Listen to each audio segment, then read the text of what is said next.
Good morning. I'm Matthias and I'm gonna be your host today.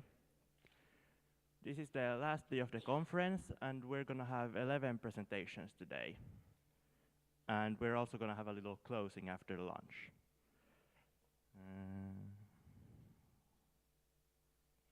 Yep. We'll begin right away with the first presentation by Petra Rinne from Finland.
Okay, now this works. So, base metal is a metal that is higher up in the reactivity series than hydrogen that is oxidizes more easily.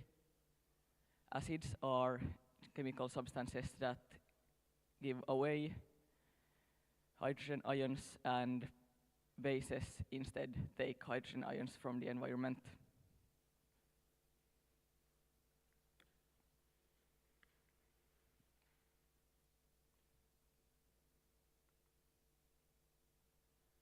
Our hypothesis for this experiment was that the nails in the tap water would corrode more because of possible metals from the pipes that may be solved in the tap water that could cause the system to become a galvanic element.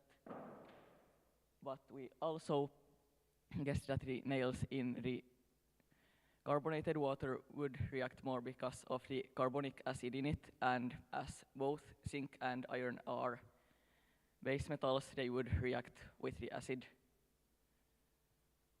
we guessed that the galvanized nail in the copper sulfate solution would react more than the iron nail in the same solution because of the greater standard electrode potential between zinc and copper than between iron and copper. We thought that the nails would either gain or lose mass depending on what environment they were in. For example, we thought that the nails in the acid would lose some of their mass, but the nails in the base wouldn't really have any sort of changed.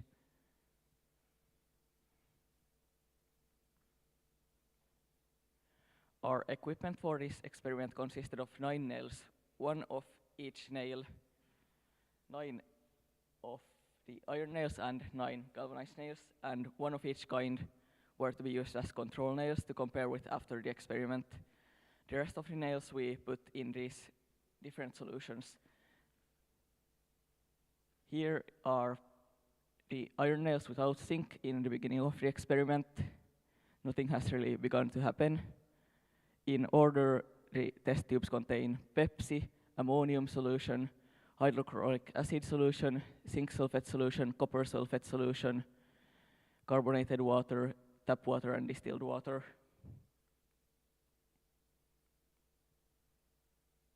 And here is this after 2 days. A clear change has happened in many of the test tubes. You can clearly see that the nails have begun rusting in most of them. And 1 week later, there isn't much change yet from the 2 days later picture, but you can still see that it has rusted a bit more. Our galvanized nails were notably smaller, but otherwise it's much the same, except for we have the test tubes in a different order here.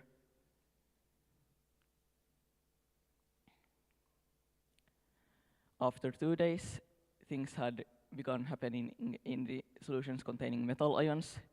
Surprisingly, that much happened in the one with the zinc sulfate, as we did not expect, but in the copper sulfate solution, you can already see that the nail has turned pink or orange completely from copper. And after 1 week, the nails in those 2 same solutions have changed even more, but nothing else is really visible yet.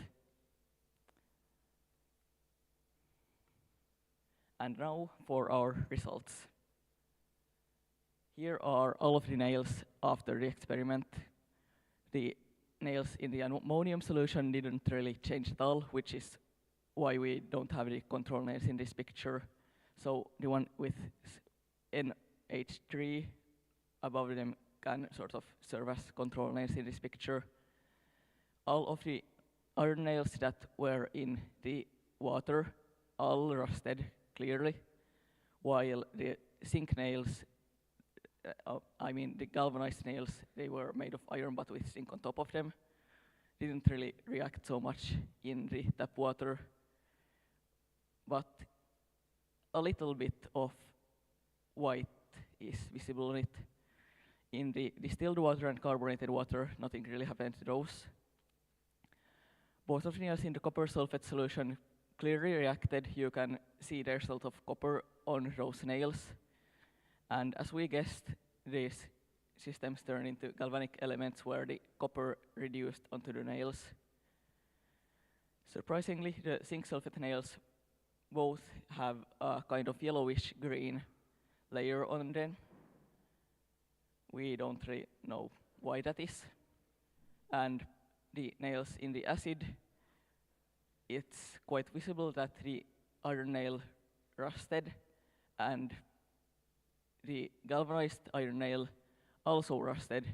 The acid took away all of the galvanization and then the iron got to rust. And both of the nails that were in Pepsi really clearly reacted. We just did that for fun to see how that kind of thing affects nails.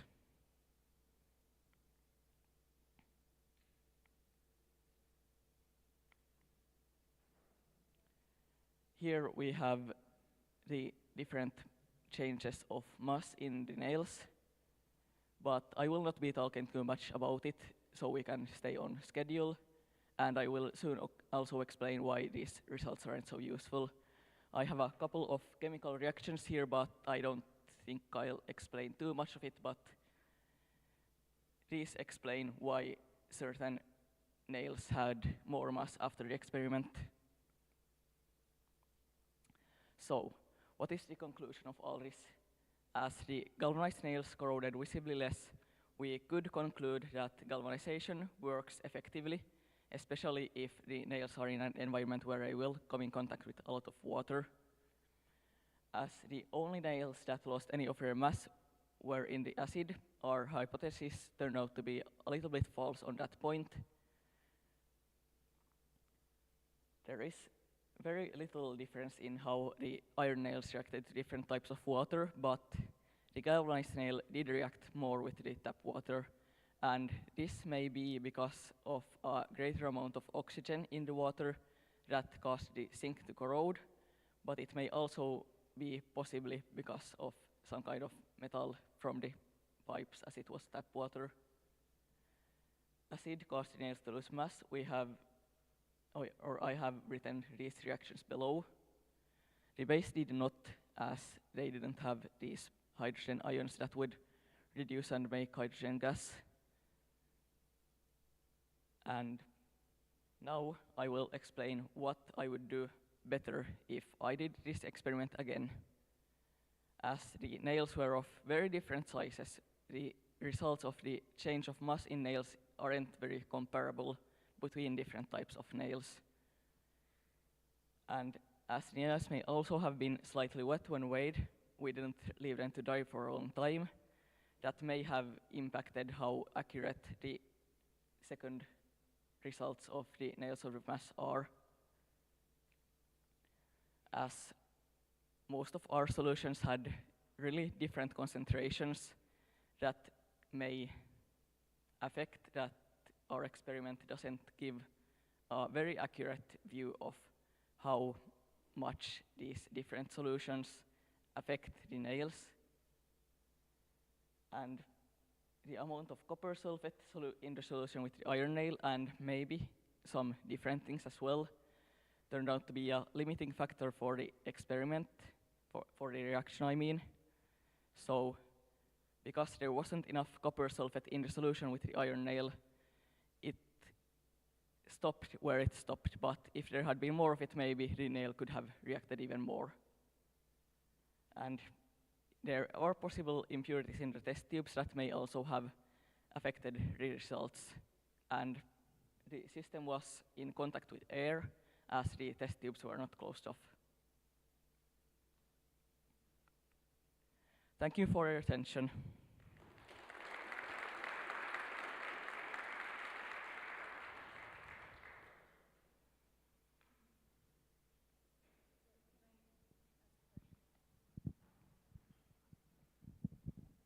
Thank you for your presentation. Very well explained everything, and you really took us through the introduction and made it really easy to understand. My question would be about the Pepsi. So what do you think? So you saw corrosion with the Pepsi as well. What qualities in the Pepsi do you think that affected this? The Pepsi was a bit old at this point, so there might not have been so much carbonic acid in it anymore, but there could still be other kinds of acid in it that may have caused the corrosion.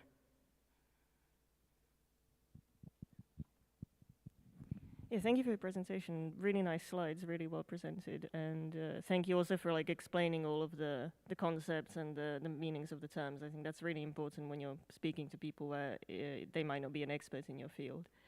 My question would be, so aside from measuring the mass before and after the experiment, what other kinds of properties of the nails do you think might be a good thing to look at as a proxy to the changes that happen as a result of the corrosion? We only looked at the mass of the nails and how they looked, but it could also have been useful to try to test the durability of the nails, for example, by using them after the experiment, as well as using nails right from the package, but we didn't really have so much time to do everything, but it would have been really interesting. Thank you for your questions.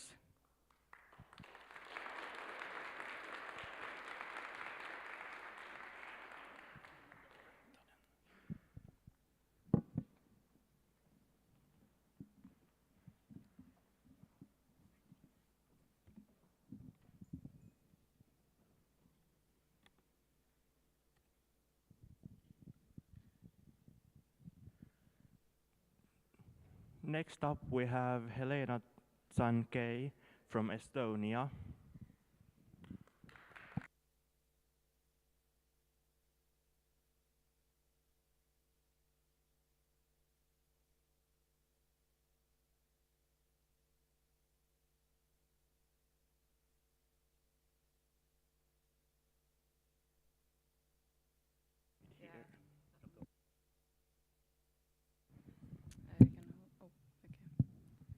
Can everyone hear me? I'll take it.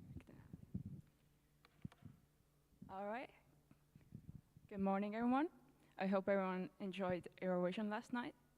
My name is Helena Sankai, and I'm representing Estonia with my research paper, The Manifestation of Five-Factor Models Personality Traits in the Prisoner's Dilemma. To explain that jumble of words a bit, the goal of this research was to look into the five-factor model, which you may also know as the Big Five, which looks at 5 broad personality traits: extroversion, neuroticism, conscientiousness, agreeableness, and openness. The next step was to perform a psychological experiment based on the Prisoner's Dilemma, which looks at people's choice to either cooperate or to defect in a social situation and what outcomes that gives. And finally, my goal was also to analyze the results of the experiment in comparison to the five-factor model personality traits to see if people's personalities predict their behavior. So, to explain those personality traits a bit, extroversion is how sociable, risk-taking, and outgoing you are. Openness is how open you are to new experiences and ideas. Neuroticism is how prone you are to negative emotions as a whole, including anxiety, depression, anger, and such. Conscientiousness looks at how self-disciplined and organized you are. And agreeableness looks at how altruistic you are in social situations, meaning that the more agreeable someone is, the more likely they are to forget their own needs in order to appease others. And to summarize Prisoner's Dilemma, it's a game theory about cooperation in which all parties cooperating leads to the best results overall, but worst outcomes for the cooperators if anyone were to defect. Meanwhile, all parties defecting leads to the worst results overall, but defectors are always guaranteed to gain something. So you could also say that cooperation is high risk, high reward, meanwhile defection is low risk, low reward. So the experiment itself consisted of 10 people of different ages, and 2 people played against each other at a time. One person played with all 9 other people, and one game consisted of 3 rounds. In the game itself, the participants played as CEOs who sold similar products for the same prices, and each round, the players had to decide whether to raise their prices or not. The outcome depended on the choices of both individuals, and they were rewarded candies based on the outcome. However, players could not discuss the choices between each other, meaning they had to write down their choice on a piece of paper that was given to them before the experiment began, that had all the instructions as well as the table where they could put their choice, before they revealed their choice to the other player. A tendency to raise prices corresponded to a more cooperative pattern. Meanwhile, a tendency to keep the prices the same corresponded to the defective pattern. And 3 rounds were necessary to remove the possibility of random choice, as if you play with the same person 3 times in a row, you're more likely to choose a certain strategy. And after the experiment was complete, the participants were tasked to fill in a 5-factor model questionnaire, which consisted of 120 questions and lasted around 15 minutes, give or take. The questions themselves were quite simple. It was just a statement, and the people had to answer whether they agreed with it a lot or not at all. In this paper, I mostly looked at extroversion, agreeableness, and openness, as they were most likely to show some kind of correlation with the traits, with the results of the experiment. And the questionnaire gave percentile results, which were crucial for an analysis, as then I could have concrete numbers that I could compare. Just to have a quick overlook at the subject's personalities, as we can see, there's the most variability with extroversion. Meanwhile, traits such as agreeableness or conscientiousness are quite empty on this lower side. This does mean that the results were not as accurate as they could be. You'd ideally want representatives of the whole scale, but I guess people who are not as agreeable wouldn't agree to join an experiment as easily. So, the results showed an apparent correlation between extroversion and the number of cooperative patterns made throughout the whole game, with a coefficient of 0.41, and openness and the number of cooperative patterns with a coefficient of 0.59. These are both quite high correlation for a psychological experiment. Meanwhile, agreeableness, neuroticism, and conscientiousness had very weak correlation to the choices made. In this diagram, we can see the correlation between extroversion and cooperative decisions. As we can see, it forms sort of a diagonal line going up, which means that the more extroverted someone is, the more likely they were to raise their prices in this given experiment, aside from a few exceptions. And here's the same diagram, but with openness, in which we can see the same diagonal line going up, which means the more open someone is, then the more likely they were to raise their prices. And also the same diagram with agreeableness. As we can see, there's no diagonal line, meaning that how agreeable someone was did not dictate how cooperative or how much they raised their prices throughout this experiment. So, to conclude, the higher the extroversion or the openness, the more likely the person is to raise their prices. And since the focus of this experiment ended up being more individual rather than social, there was no correlation with agreeableness. The focus became to win, not to cooperate. And finally, extroversion and openness have been linked to riskiness, which explains why they were more likely to pick the riskier strategy. In a repeat of this experiment, I would change the nature of this experiment to be more social to also research agreeableness. And I'd also use a longer questionnaire, such as one with 300 questions, for more precise results. It would also be wise to research the subcategories of 5-factor model, as each personality trait each of the 5 personality traits that I mentioned also have subcategories that give a more precise look into people's personality. For instance, narcissism has also anger, anxiety, depression, and so on. That's all from me. I'm now open to questions. Thank you for listening.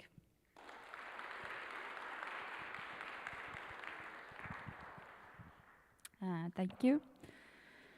So in your research, your aim wasn't to analyze the influence of life experience, but since your test subjects were of very different ages, then it would be interesting to hear your opinion. So can life experience also influence decisions in this prisoner's dilemma experiment? Thank you for the wonderful question. I do think age can have quite a big impact. Most of the participants were rather young, around my age, in the 20s, 30s, but there were a few participants who were even older than that, and they did seem to be more on the safer side, acting more conservatively, even if their personality seem to show otherwise. So I do think life experience can have an impact because if you are used to not really trusting people despite your personality, then you're less likely to risk it in this experiment. Thank you for the question. Hey, thank you. Very interesting.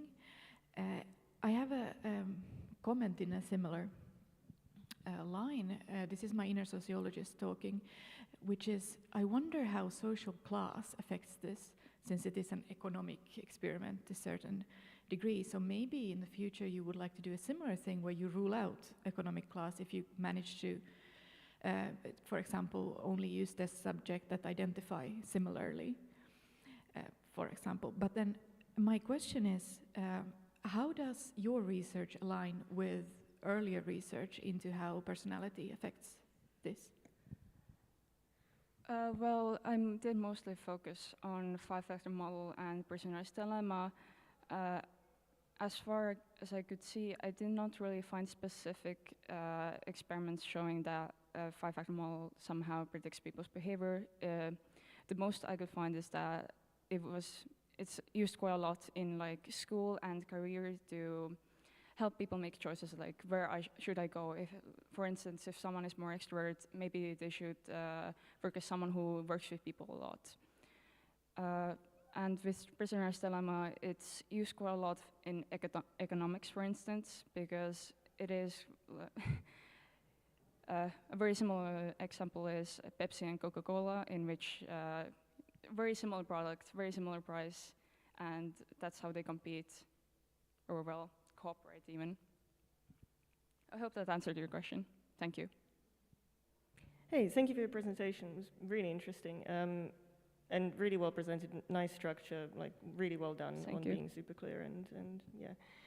My question is, I'm familiar with the prisoner's dilemma mostly because I watch a lot of crime documentaries.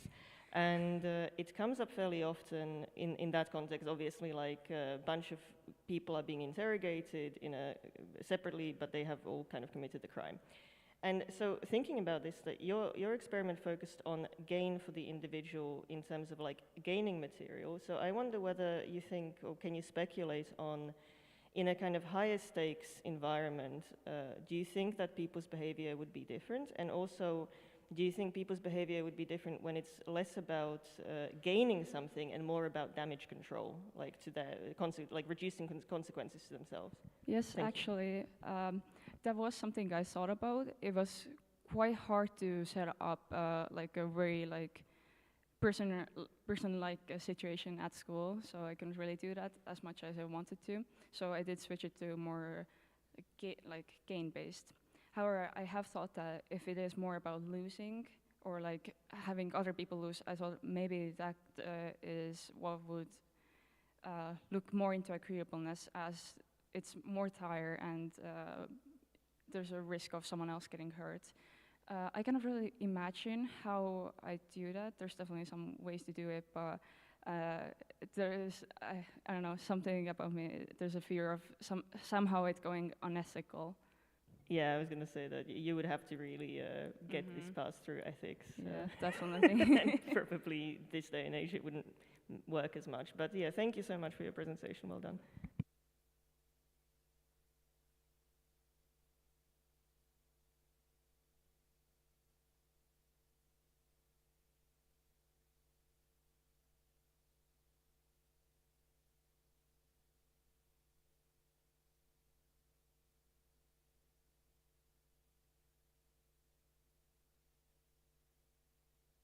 Next up, we have Gustav Taranda from Latvia.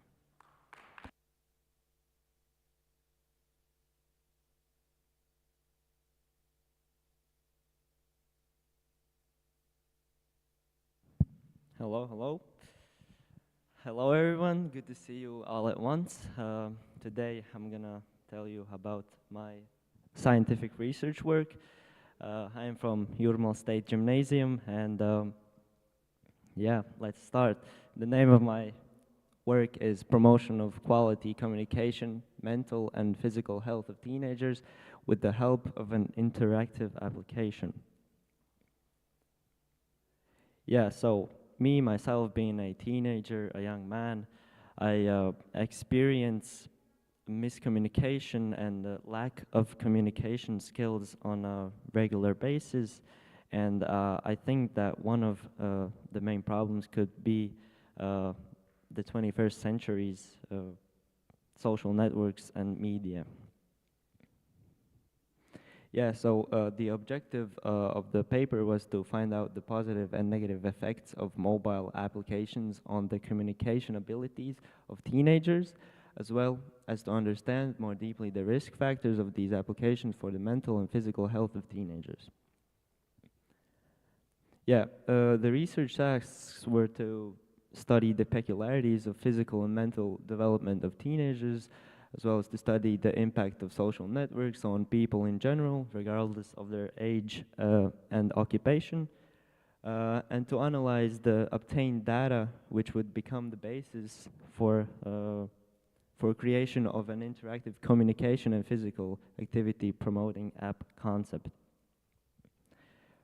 Yeah, so one of the main things that I would say back up my idea for my application concept is that there was a study held at Harvard University where these professors followed a specific group of people throughout their whole life, and the main question of the research was what provides us with well-being, health, and happiness during our lifetime? And the answer was good and quality social relationships. And people with such relationships live longer lives, have healthier lives, and yeah, loneliness leads to negativity, grief, etc.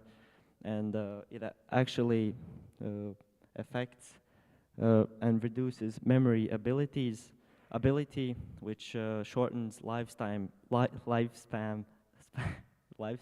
of a human. Yeah, these were my research methods. In the empirical part of my project, I created 3 surveys. I sent them out, of course. That is the respondent demographics. Most of them were female, and the dominating age group was 12 to 18. And these surveys were sent out mostly to Latvians and my school pupils. Yeah, and the 2 main questions that I wanted to point out in the first of my first survey is what degrades the development of quality communication amongst young people. And the 2 main things are fear of failure when communicating with friends, like when communicating with a specific friend group. And the second one was addiction from social media. And the second question that I wanted to point out is what improves the development of quality communication amongst young people. The 2 main factors were communication with parents, and during my research I discovered that when a child grows to a certain age, mostly like I can't say the specific number, but like around 20 years of age, from 0 to 20, that's the time when a human learns and adapts and just sees the world, and it's really important to set good basis for the rest of the future. And that's why communication with parents could be really important in the communication like basis. And the second one was communication with friends. And it is interesting here that communication with friends is one of the main things that improve communication skills, and also fear of failure when talking to friends is that degrades the communication skills. So there's a mental block for people that you need to get over, so you can have good social relationships. Yeah, the second survey, as you can see, yeah, most of them, most of the respondents were female. There's a mistake there, but with males, yeah, but the nominating age group was 12 to 18. Yeah, the two things that I wanted to point out from this survey is minuses when using social networks and pluses when using social networks. And the biggest minuses were addiction from social networks, disinformation, and tendency to compare yourself with others, which usually, as we know, leads to toxic thoughts about yourself or other people. And pluses when using social networks were mostly communication, fast communication, and information and news like obtaining. And yeah, just you can conclude that social networks give you a chance to communicate to a lot of people fast. Yeah, the third survey, mostly 12 to 18, age 12 to 18, mostly female as well. And in this survey, I asked people about their specific occupations and hobbies that they do in their free time. Yeah, there were multiple questions, so I could dive deeper on the specifics. And the questions I wanted to point out here is how often do they actually do their chosen hobbies or occupation stuff. And it shows that they do it 3 to 5 times a week, and that was like more than half. And some do it every day of the week. That's only 19% of the respondents, and 28% of the respondents do it just 1 to 2 times a week.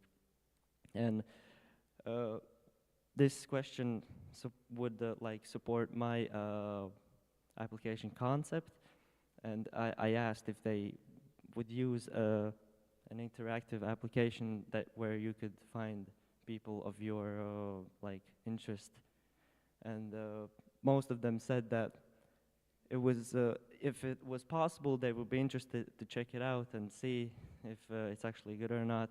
So I believe if you develop something like this, like really precisely, it could work. And yeah, 27% said that they're definitely looking to something like this. They need it. They're ready to jump into action, and 29% said that there's not really any interest right now, or yeah. So my application concept is basically an application where people could find other people of the same interest and really narrow it down to the same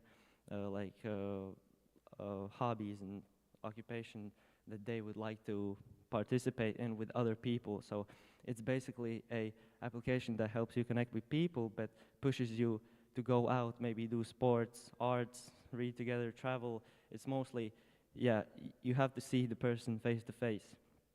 And that's why the name of the application, FACE, is to face your fears, face your mental block. And that's why the E is turned around, facing the letters. And yeah, the colors of this logo are pale, because pale colors are not really like invasive. They don't like strike your eyes. You know that you feel at peace when you look at these, maybe.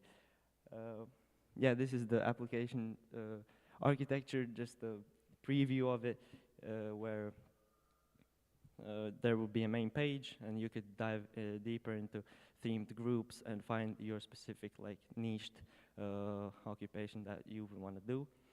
Also shop, where people could find specific tools for their like maybe reselling tools or buying tools for their maybe sport like basketball or something like that. Yeah, the main conclusions of my work was young people have difficulty listening to the interlocutor and understanding their thoughts. Young people who are active in sports improve both their physical and mental health. Modern social networks and applications have reduced people's ability to concentrate and perceive information. A safe environment is one of the most important factors in the development of mental health. Thank you.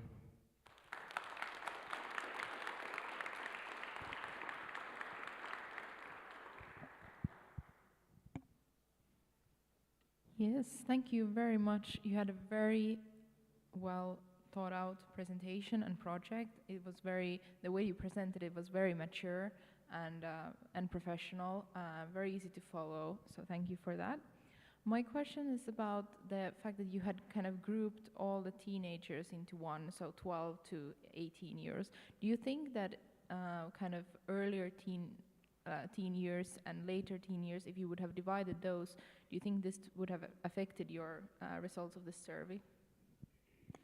Well, yeah, that's a good question. Thank you for the question. I think it definitely could vary because, as we know, teens do have separate interests. That's why I've created an application that you can find your own interests. So yeah, maybe that would be a good thing in the future that I could like really narrow it down to like specific teenager ages. Yeah, I think the interests could differ. Yeah. Hey, thank you so much. This is a massive work you've done, and then looking at the number of respondents to your surveys, it's impressive. And good presentation too. I have lots of comments actually. And one is that I think you're right with the loneliness, and it would have been interesting to have a conversation between you and the last presentation yesterday that also spoke about loneliness. And I think loneliness increases at certain ages when going from one school to another. My Swedish speakers in the audience will know högstadium to gymnasium, for example, or finishing high school and all spreading for the wind, and you don't maybe go to class with your old friends anymore, and an application where you can connect with them might be the way. I wonder, with your app, I would like you to talk more about it and tell us what stage it is now and what your plans are with it. But before that, I wanted to comment on a very similar concept called Facebook, audience too young to have used it. But in the beginning, at least, the point was that the users of Facebook spent more time online with it, but they also spent more time in person, research shows, because Facebook got them to organize events where they didn't meet online, but they went out to a park or somewhere, but they just organized it on Facebook. So I think the point there was similar to your point, even though Facebook has changed since. But back to the point, how is your app doing? Yeah, thank you for the question. As you said, this is a big project, so I've started alone, and for me to pursue it further, I would definitely need help, like developers, like programming and stuff, because I myself I cannot do that. So yeah, basically, this is how far I've come. I've basically created the concept of it, the idea, the identity, graphical identity, and yeah, I'm looking forward maybe to pursue it further, but yeah, no really further points were set from now, so I'm just thinking about it. And yeah, the thing that you said about Facebook, I like the comment that you said, if young people use it. That's the exact point, that young people don't really use Facebook, so this could be like a Facebook for young people. Yeah. Thank you. I'm sorry, man. Thank you.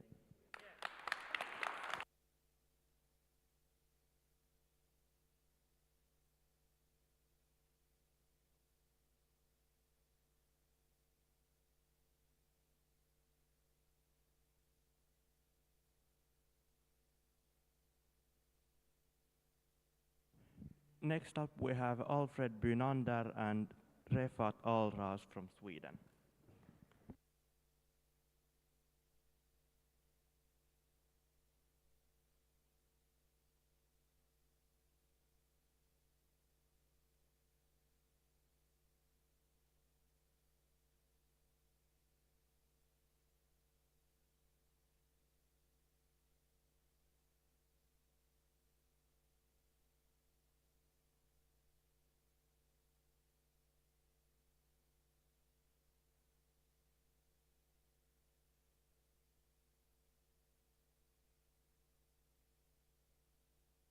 There we go. Okay. Hello, everyone. My name is Alfred Bynander, and my partner here is Refat Alras. During the last year, we have conducted a study on vertical axis wind turbines. The specific question investigated was, how does the amount of blades affect the power output? Now, before sharing our findings, I want to first look into what a vertical axis wind turbine is. As the name probably reveals, it is a type of wind turbine that rotates on a vertical axis. The specific turbine used in this study was the helical wind turbine.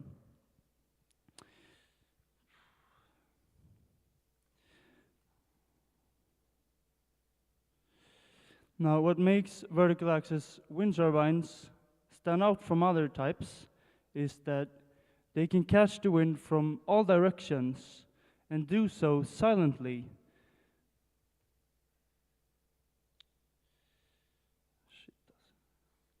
While also requiring less space to operate. This means that they can be implemented in, for example, urban areas or environments that are more biologically sensitive.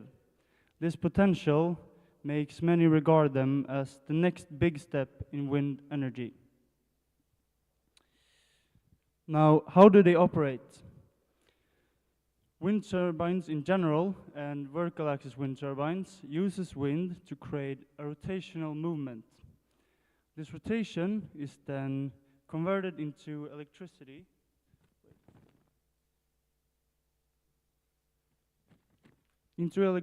by a generator. Now,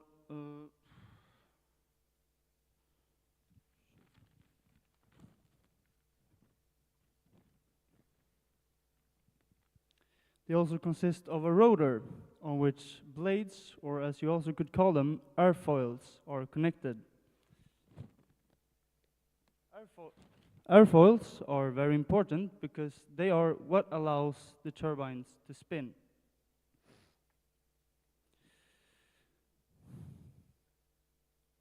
Now, airfoils can simply be described as a blade of a droplet-like shape.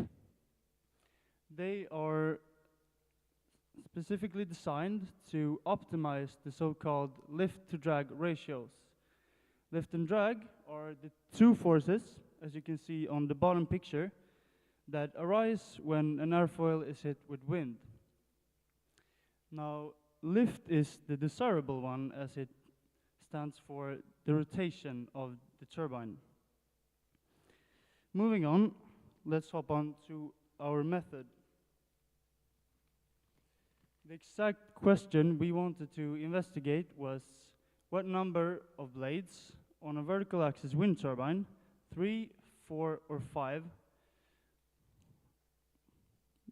gives the most amount of electrical power at low, medium, or high wind speeds. Now, setting up this experiment turned out to be the hardest part. After many delays and struggles, we managed to construct our wind turbines using 3D printing. The turbines were attached with clamps via ball bearings to laboratory stands.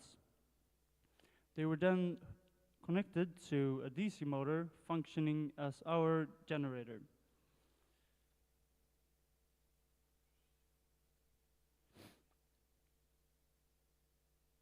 Now, in front of this construction, we placed a wind tunnel made of styrofoam and used a regular leaf blower to create a wind flow through this tunnel. Now our DC motor was hooked up to an electrical circuit containing a multimeter, which was our measuring instrument, and a 100 ohm resistance. Now, when we made the turbine rotate, we measured the voltages, and with the voltages and the resistance being known, we could at last calculate our electrical power using the electrical power formula.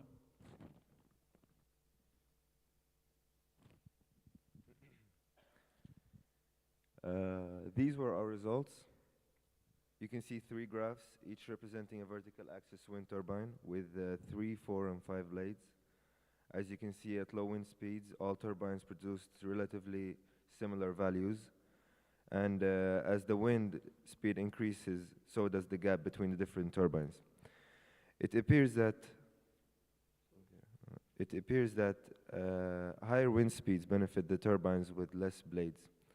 Important to note here is that our anemometer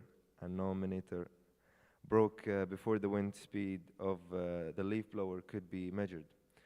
This, of course, is a detrimental source of error in the study. After this, it was decided that the study would be limited to being a comparative study, simply comparing these vertical axis wind turbines with different amounts of blades. The correlation seen can likely be attributed to the additional surface that comes with more blades. This will in turn mean that bigger forces will arise from the wind flow. As the wind flow gets stronger, the lift and drag forces grow equally, which disrupts the lift to drag ratio. The drag force will become too big in relation to the lift force and slow the turbine down. Furthermore, a hypothesis could be formed about the performance of the 3 turbines at lower wind speeds than those measured. Weaker wind flow means lower forces. Reversing the argument, the 5-bladed turbine would be able to maintain a favorable lift-to-drag ratio for longer. Therefore, the assumption could be made that lower wind speeds would benefit turbines with more blades. Before concluding, it should be mentioned that the study was very imperfect. Apart from the wind speeds not being measured, several factors may have impaired the validity of the results. These included very low quality ball bearings that created lots of friction, and low quality DC motor that was likely very inefficient. The study can, however, provide a good basis for building on and deepening the knowledge further. This could be done by correcting the flaws and using higher quality equipment. Examples of further investigation could be studying more amounts of blades or perhaps experimenting with a gearbox. We would encourage improvements on this study to deepen the knowledge on vertical axis wind turbines, because who knows, perhaps this is what will revolutionize the clean energy industry and take us one step further to a fossil-free future.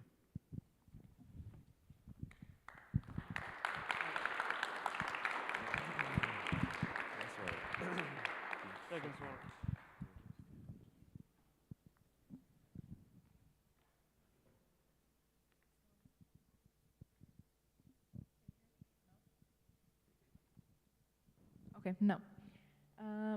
Yeah, thank you for a very well presented project, and I think you explained very nicely also the kind of concepts behind the wind turbine and all the parts, which again shows that you know your stuff. So, but my question is, so you hypothesize that at even lower speeds than the 5-blade would be more effective. So I know you were not able to kind of measure the wind speed with the leaf blower, but could you speculate on kind of on what range of, like you had low, medium, high, is the medium something like a medium wind speed that you get also kind of in nature, in reality, or is the actual wind speeds then like on the lower end? So the medium wind speed, or the wind speed, was just modes on our leaf blower, and we used low, medium, and high to describe them easily. It's hard to translate what a medium wind speed is in reality, but I would suppose that it is some kind of average wind speed, but that would have to be in like further studies to really investigate. Okay. Do you follow up on that? Do you know what like when they are placed or so usual wind turbines is it like a optimal operational wind speed or what? Absolutely. So every different turbine has an optimal wind speed because they also have an optimal tip speed ratio. So the tip of the blades. And this is, as I said, entirely dependent on how the wind turbine is constructed. And it entirely depends on, or it entirely affects how much energy of the wind will be harvested. Okay, thank you.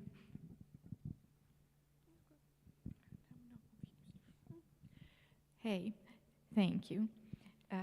I would like to know what the default amount of blades is, and maybe with unlimited resources, how would you improve this study? I'm thinking, is there then a difference not only in the amount of blades, but maybe in if they are more or fewer, their shape or something? What would you do to improve this study infinitely? First of all, we would correct our flaws because there were many. As we said, it had to be limited to a comparative study because we cannot even measure the wind flows.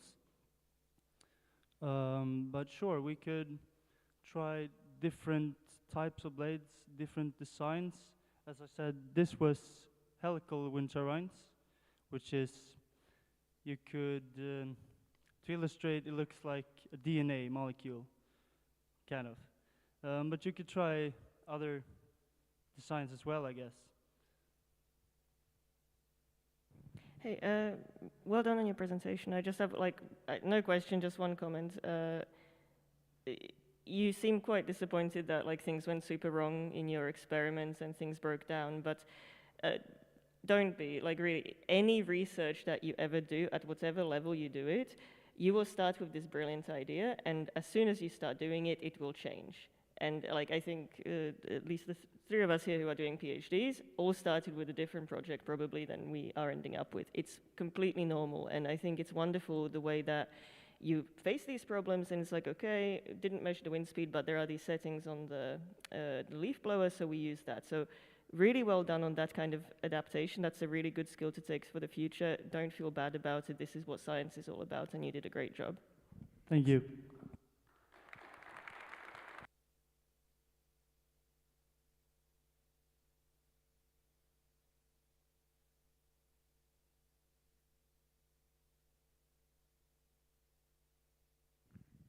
Thank you to these presentations. We'll have a short break now and we'll be back 9:10.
Gymnasium in Latvia, and today I will present to you my scientific research paper, The Need for State Defense Service in Latvia.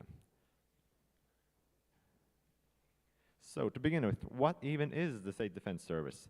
The State Defense Service, or the SDS for short, is a repeated attempt at mandatory conscription in Latvia. This program has been implemented. This is the third time it's been implemented, but the last times it was cancelled due to reasons, financial or otherwise. But now, since it's in the long run, I decided to make my paper about this. It's mandatory for men, ages 18 to 27, but women can join voluntarily. I also want to mention that it's aimed at people who are not learning at the university or getting higher education. Therefore, they are not missing out on anything and they get paid for doing this. Right now, there are 3 possible options to join. You can serve 11 months in the Latvian National Armed Forces, or the LAF for short. You can do 5 years into the National Guard, or you can do 5 years program for reserve officers, and that is aimed at high school students who join voluntarily. The novelty. No large-scale research or questionnaire has been made. Therefore, many people still don't understand why we need this program and what is the necessity and where do we even get the money for it.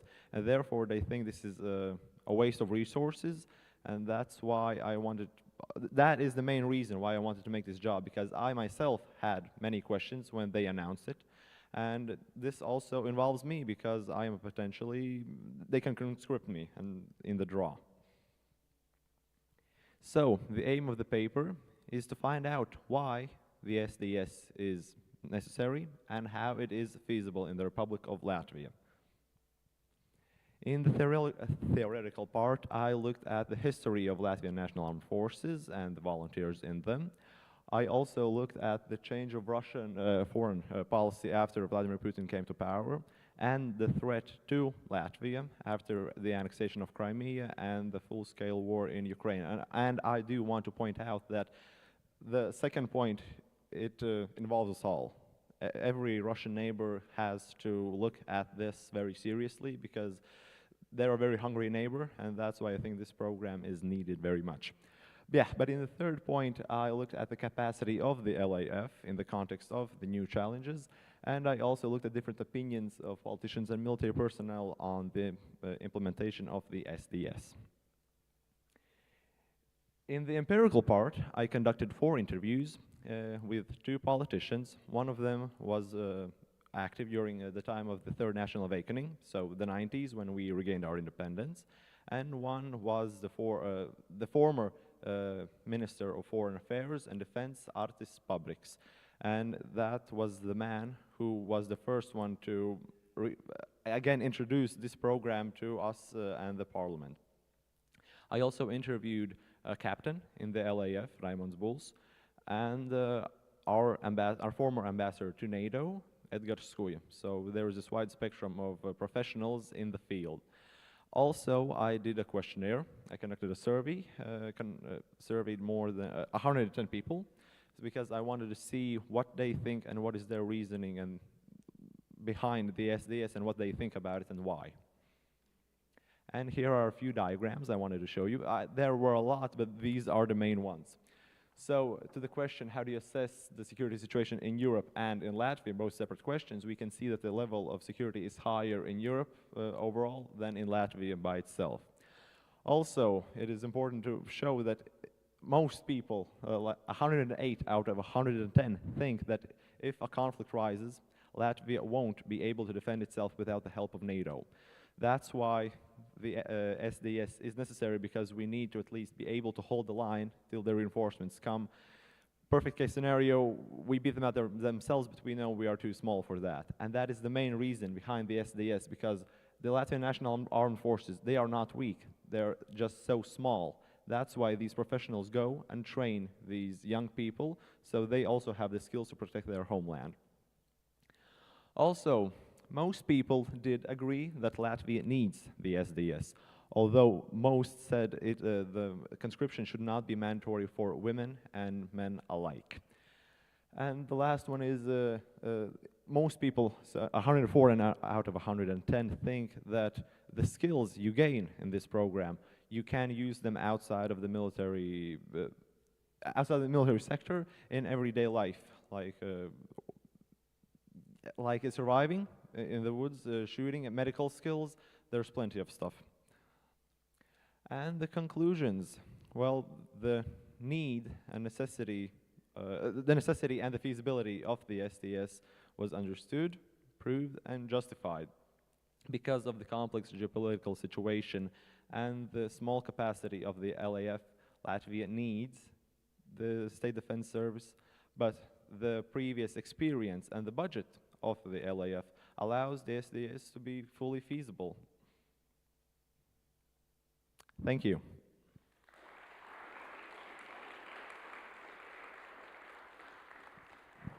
Hey, thank you for your presentation. I can see, like, I think I said yesterday as well that, like, there's no research that is not political, and it's clear that you have taken a political stance in your presentation of this topic.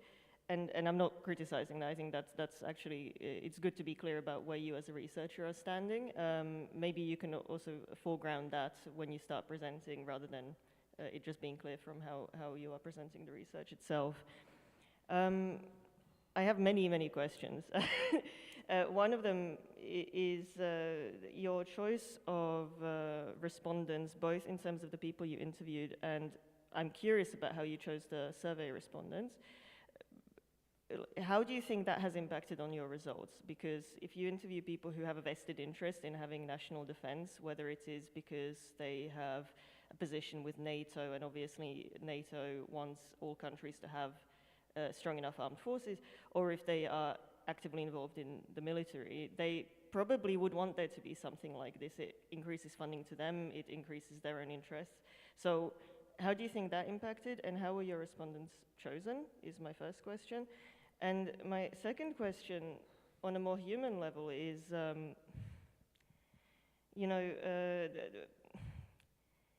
what do you think is, do you think that the only reason that people might now want more state defense is to do with the fear of Russia? Or do you think there is a broader trend happening around Europe that might be leading to this kind of increase in militarism that isn't just related to the current last decade of conflict in Europe? Thank you. Thank you for the questions. I'll try to answer them the best I can. So about the respondents in the survey, all of them are Latvian national citizens. So, and there are plenty of age categories. I didn't include that because the topic of my work changed during while I was writing it. Therefore, it is not important anymore as it was before. The interviews, I try to get many sides of the story because it is political. It involves diplomacy and it involves the military aspect of it. And I have to thank my supervisor, Gunārs Bulls, who helped me organize some of these interviews because his son, Raimonds Bulls, is in the military. He's the captain, so I got interviews from him. And also he has a sort of relationship with the former Minister of Foreign Affairs and Defense, Artis Pabriks. So he really helped me in that sense, but I knew that I wanted these sides, these spheres, if you can call them, to interview them. As to the other question, could you please remind that? Yeah, so do you think that the kind of rise in militarism around Europe is only to do with Russia's aggressive foreign policy in the last decade? Within Europe, obviously, there's other conflicts happening everywhere all the time. But do you think it's to do with that, or do you think there are other factors? For example, like rises in nationalism everywhere that have been ongoing since the early 2000s? And in this case, I can 100% say that the main reason is Russia, like 95% for sure, because as I wanted to mention, during the Crimea, when they annexed Crimea, the National Guard application spiked it was for a long time, people joined, but there wasn't anything special. But when they attacked Crimea, so many people joined the National Guard, and the same was in 2022 when they started a full war in Ukraine. And this is also the reason why they started, why they again thought of the State Defense Service, because as I said, it has been in our country before. But the war gave a new perspective, and it opened our eyes that we are not ready to defend ourselves. Of course, we have NATO, but we need to be able to hold the lines for as long as we can, and I think this is one of the ways we can do that. Hey, thank you so much. I think, as Barbara said, it's, or you didn't use those words, but I think it's a very good journalistic research that you should very well publish somewhere in like a newspaper-ish to spread awareness. And I think it's super cool that you got to do this. And again, 100+ respondents. That's good. A step forward that I'd be interested to see in this is comparisons with other countries in a similar situation. And in that way, you are in a good place here. Finland has conscription. I don't know about your Baltic neighbors, but is that something you could spin off of? That's what I also looked at in my work, actually. As the biggest one, I mentioned Israel, where they have it's mandatory conscription for both men and women. And I'm not dragging any politics into this, but when they were attacked, they repelled the attack. And they were ready because they have this program. And I think that this is the way we can do something similar if anything happens.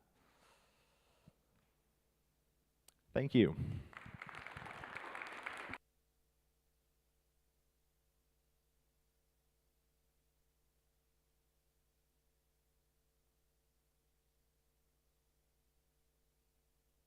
There was going to be another presentation here, but it got cancelled.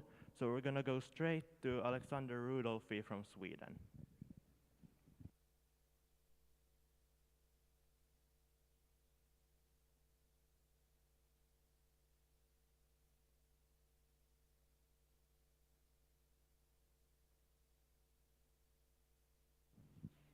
Hi. Hi, my name is Alexander Rudolphy. I'm from Sweden, Tibble Gymnasium in Täby, and today I'll be presenting my project about how much of an impact does nature have on our mathematical capabilities, which is a nice way of saying I put kids outside and made them write tests. So first off, there's two things we need to talk about. The first thing is the test I gave them, which was the Swedish university exam, or also known as Högskoleprovet. We will go deeper in depth with that on the next slide. But also it's important to mention that the students I tested on was nature science students, which is a program that specializes in physics, biology, but also maths, which was the most important part we were looking for in this particular group of students. So let's go into the Högskoleprov. The Högskoleprov is divided into 4 segments: the KVA 1 and 2, and the VER 1 and 2. The VER 1 and 2 are grammatically focused test parts, which are parts we're not looking for. Also, when we when we put together this program, we were looking for a test that spanned around 45 minutes, when all these parts together span around 4 hours. So the first thing we did was remove 3 of them and only kept the KVA 2. This part is in itself divided into 4 segments, each spanning around 15 minutes. This is the DDK, the KVA, the XYZ, and the NOG. And what's important to mention is that the KVA and the NOG have very similar formed questions. In the KVA, you are assigned a problem, and you need to evaluate the 2 different objects with and then give an answer on which is larger. So you have 2 masses, and then you need to pick which one's larger. And the NOG has,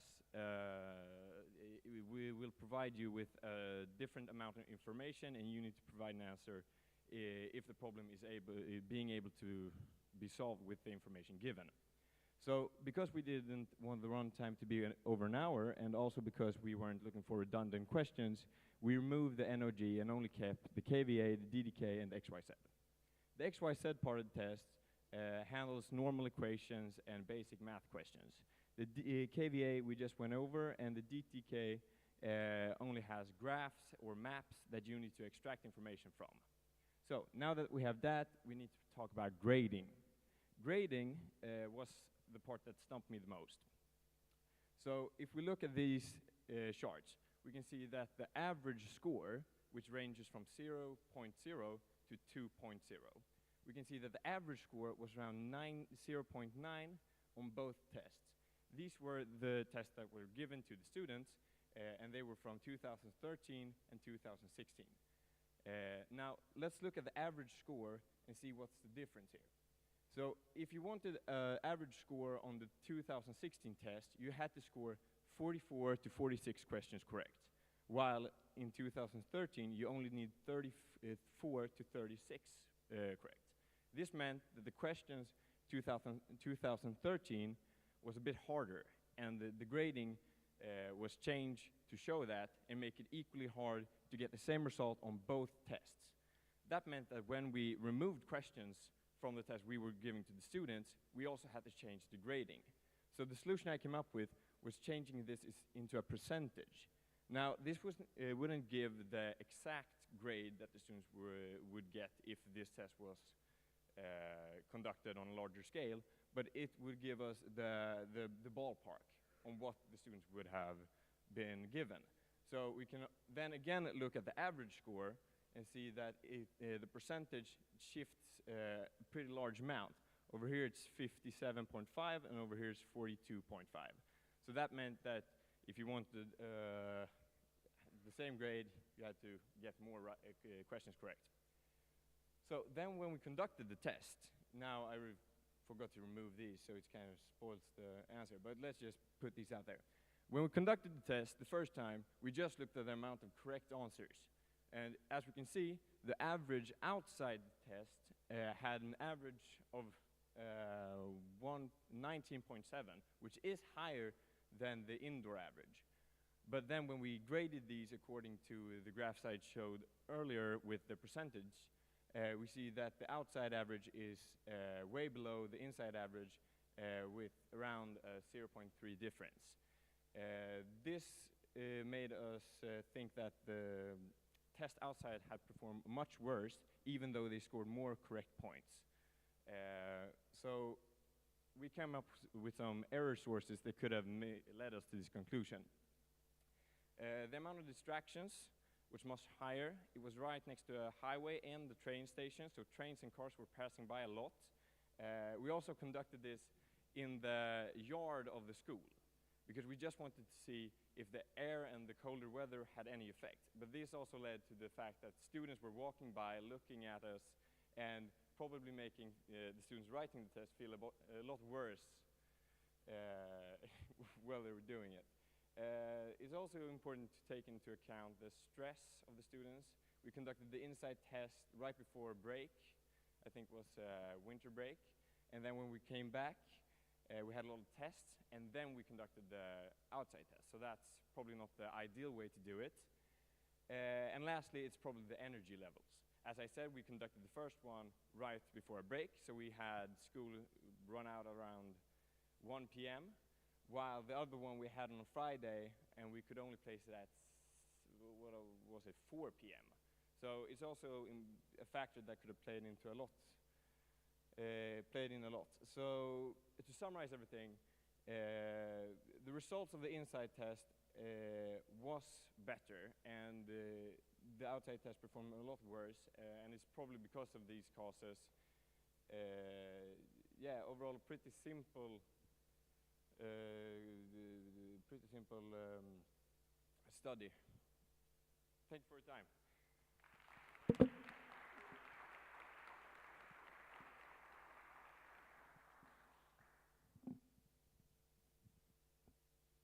Hi, thank you for very nice slides and a very clear presentation.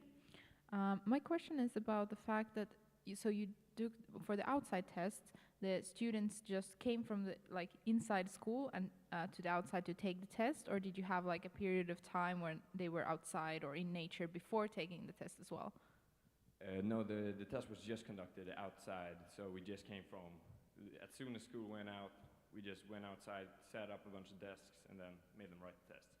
Do you think it might have an effect if like the students were given a possibility to be outside in nature before taking the test outside? That would have been a great improvement to the test, and I think if I ever were to do this again, I would implement that as sort of buffer, maybe, some kind of improvement.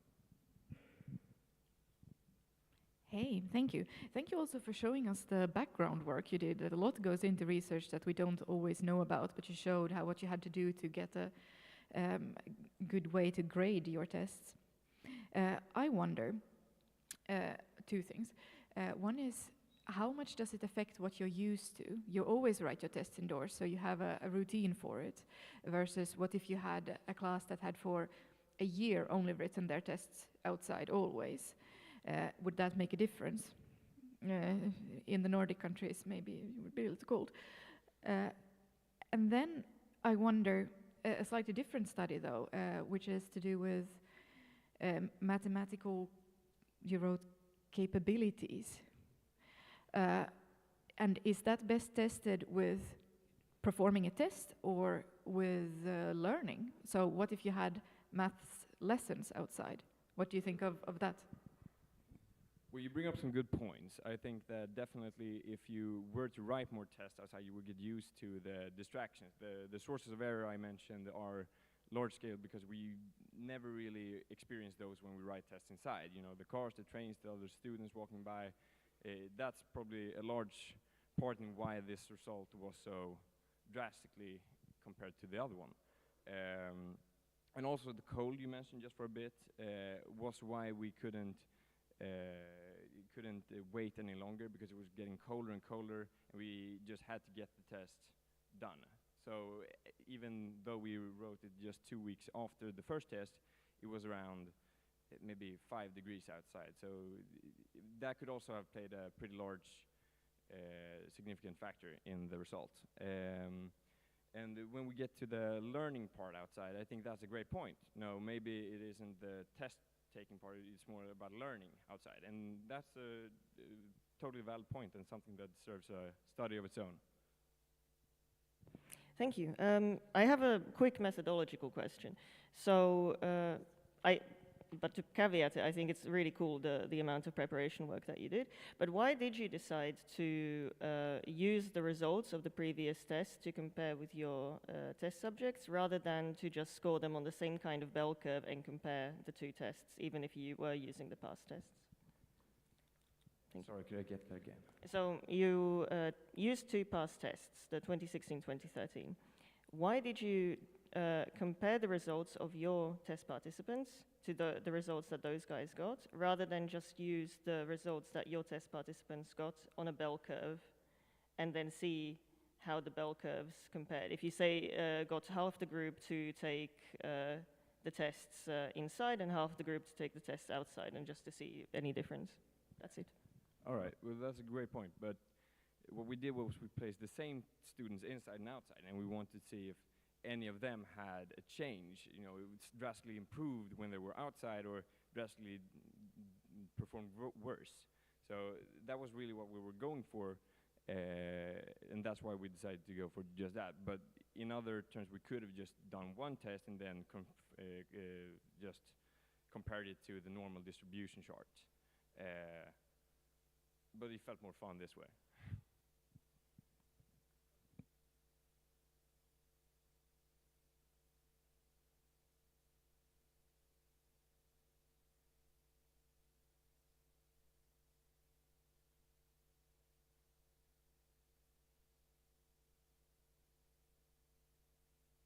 Next up we have Emilia Alexandra Stelneka from Latvia.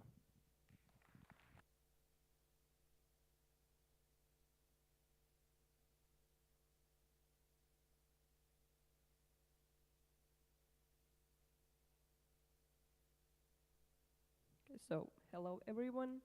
My name is Emily Alexander Stalnik, and the name of my research project is Criminological Aspects of Profiling Juvenile Offenders. So in recent years, the number of crimes involving minors has been increasing. This can be attributed to the violence seen in the mass media and social networks, as well as the easy availability of intoxicants. The aim of the research project is to compare criminological factors with juvenile delinquencies. A better understanding of these issues can help to propose effective solutions that would reduce the involvement of minors in illegal activities, both as the criminals and as the victims. 4 tasks were put forward, studying the available literature on criminology. It was concluded that there are only a few books in Latvian language, like based on Latvian statistics. Answering the research question, it can be concluded that after committing the first crime, offense and receiving a conviction, young people continue to break the law because it is difficult to re-socialize. So these are my research methods I used. And in the theoretical part of the paper, while researching information about criminology, it was concluded that since 2004, there are no institutions in Latvia that would study criminology for crime prevention. Research works are mostly carried out within the frameworks of studies in law faculties. And in Latvia, psychologists are invited to create profiles of criminals when necessary. That is, criminology is presented only as a theory.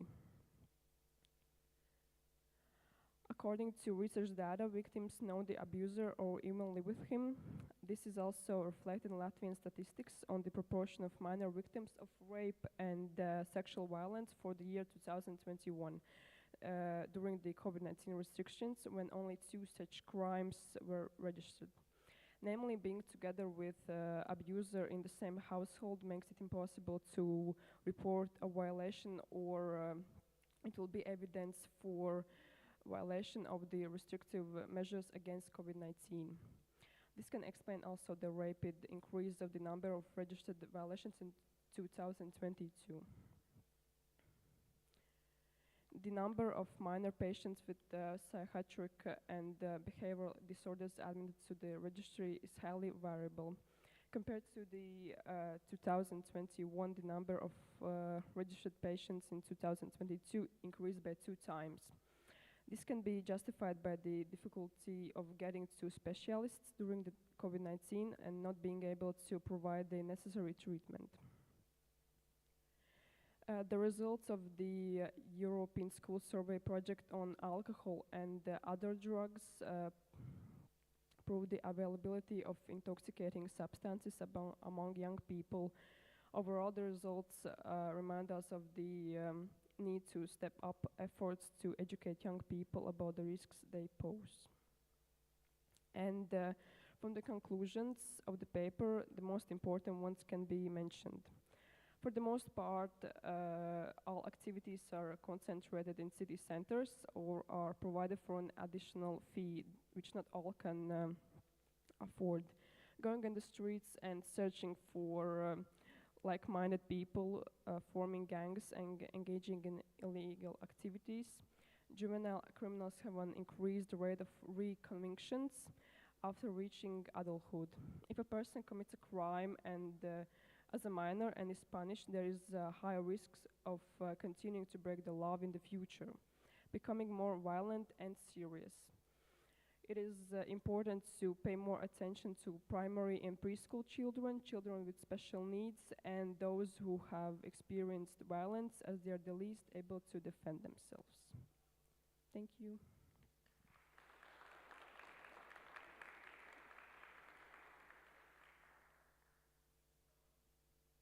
Hey, thank you for your presentation, and really good timekeeping, really clear with how you structured your research. It was really nice. again, many thoughts and ideas coming into my head, and one is, of course, that it's like you have a lot of colleagues here that you can cooperate with, because people have spoken about mental health in young people or other aspects of the law, and I think when young people join gangs, that kind of relates to this group crime thing that was also spoken about yesterday. So I wonder, can you speculate on this idea of both prevention and rehabilitation? What do you think should be done? Because I think it's very easy to criminalize people, and especially people who have gone through violent experiences in childhood, and then eventually this, through repeated failures of parental figures and authorities, can lead them to crime. So what do you think needs to be done to prevent, and what do you think needs to be done to rehabilitate offenders so that they don't reoffend? Thank you. Maybe talk about it more, because many are just afraid to talk about it. Don't be afraid.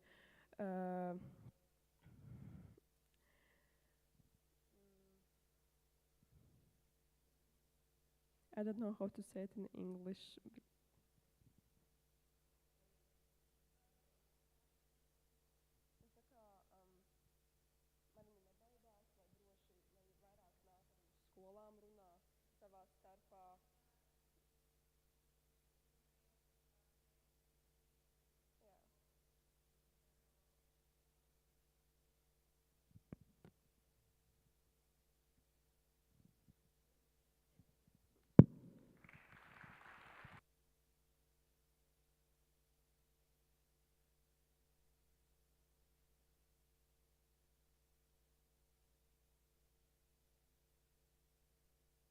Thank you. Now we'll have a short break. Looking at the clock, we might, I think we'll be back five before 10, so you get a short break of 7 minutes.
Hi everybody, my name is Liis Hunter and I'm from Jaan Poska Gymnasium in Estonia.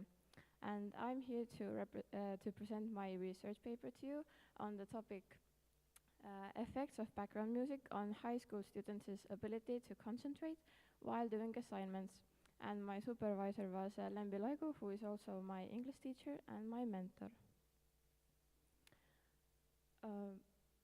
First, I'm going to introduce the aim and the hypothesis of my research paper. So the aim of my paper was to research effect of background music on the ability to concentrate, and the hypothesis was that the majority of people who are accustomed to music while studying get better results when completing tasks with music, while the majority of students who don't listen to music while studying get better results when completing tasks in silence. And to test my hypothesis, I conducted an experiment. For some background information, I'm going to talk about the attention and the procedural memory. So we all know that attention can be divided between multiple tasks at once, and we call it multitasking, but the brain does need certain conditions for it, and more often than not, one or the other activity suffers. The factors that affect dividing attention between multiple tasks are the similarity of tasks. So if two tasks are very similar in nature, then they are harder to do. For example, reading a book and listening to music at the same time is doable, but reading two books at once is not that possible. The difficulty of tasks, so the more unusual or the more difficult the task, the more harder it is to do. And then previous experience or practice. So if a person does something enough times, then they get better at it. And that is also connected with procedural memory, because procedural memory is a learned process with which the brain does not need extra time or energy to get used to a new situation. And this is most often used when performing often performed tasks quickly and automatically.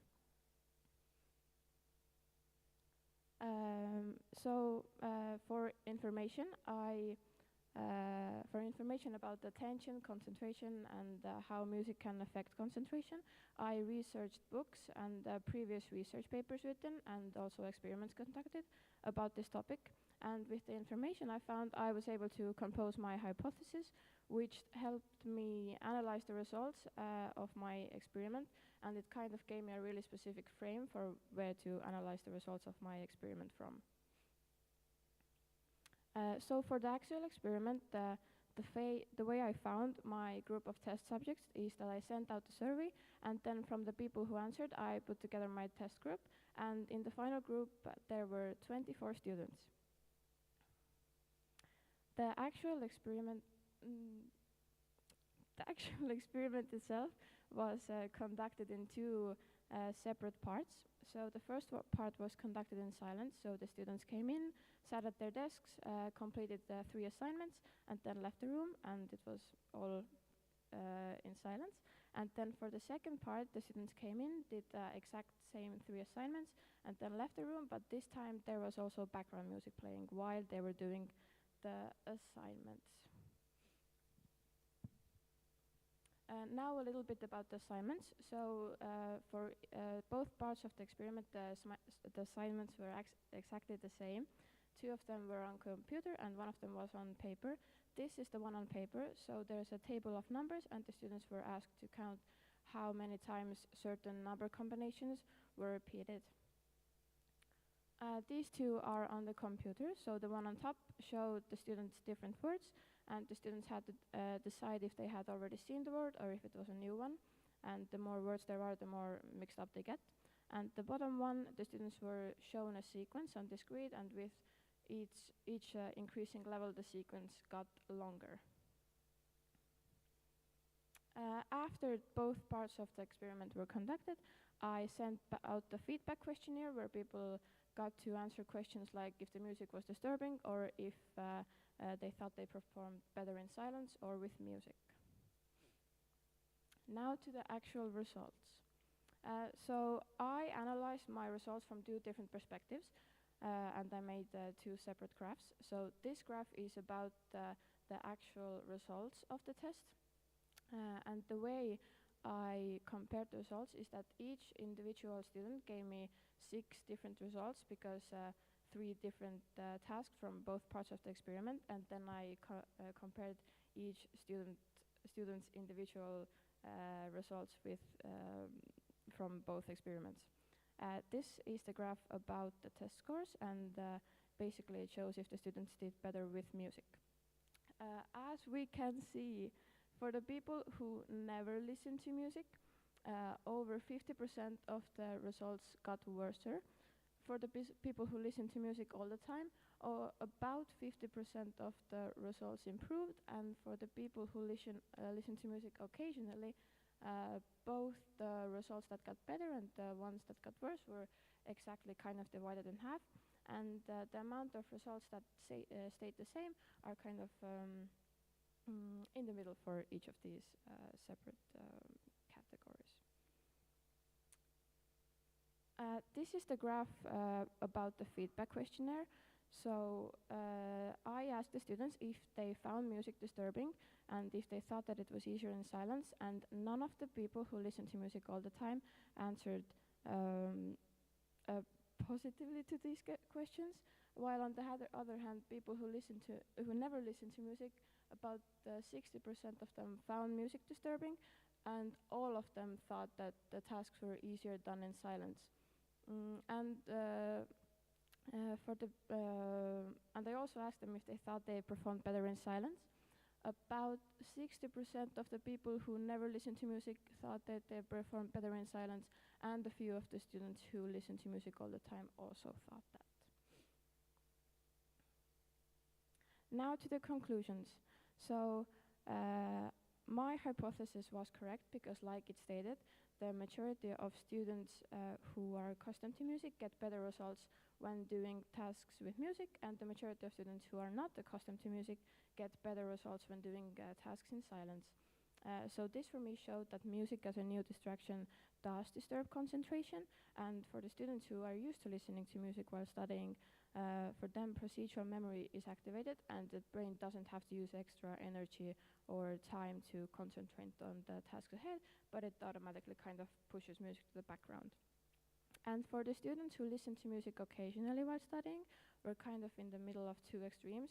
So this also showed for me that it is possible to practice getting better at it, and this is also beneficial for us as students because, for example, if we have an exam coming up and we know that it's conducted in a silent room, then we know that it's better to start practicing studying in silence, so this way it's more probable that we get better results. And thank you for listening, and I'm open for questions.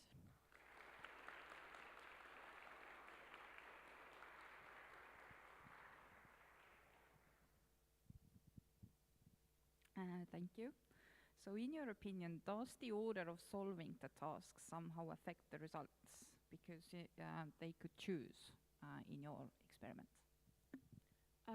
I think it doesn't, because the tasks were quite short and both parts of the experiment lasted for around half an hour. And what I forgot to mention is that both parts of the experiment were conducted with exactly a week between them, because they tried to make conditions as similar as possible for both parts. So they both happened on a Monday afternoon after school, so the level of tiredness was exactly the same. And I don't think that the ability to perform changed in that half hour, so I don't think that the order of tasks affects the outcome. Yes, I will continue. So I want to applaud you for a very nice presentation. It was very well structured, easy to follow, and I really like that you had a clear introduction, also kind of the science behind it with the memory, and then going into kind of really introducing the methods and tests you used. So thank you for that. I have just one small comment and then one small question. So it would have been nice to see also kind of the overall results. So kind of did it improve with the music overall and so, but I also like the fact that you analyzed your data from 2 different perspectives. And then the question is, I might have missed it, but how many participants did you have in this study? So my test group consisted of 24 students, and they were all 17 or 18. Hey, thank you, and yeah, really nice presentation, really well presented. What genre were the kids listening to? So I chose pop music because my aim was to kind of make it as a universal background music, and I interpreted this as kind of like radio music. So I tried to find songs that everybody would know, because if it's like a really specific genre, for example, metal, then not everybody is familiar with it, and they might just like not pay attention to it at all because it's just they're not familiar with it. Thank you. And as a follow-up on that, do you think you would have gotten different results if each participant was allowed to choose the kind of music they were listening to? I don't know if that would have changed the results, but I do think that that is a way to kind of that's another perspective how you can analyze the results. And also, if I were to do another experiment about the same topic, then I would actually try it with like different genres, but I don't think that I would let people choose their own music, because I want everybody to have the same conditions and the same music.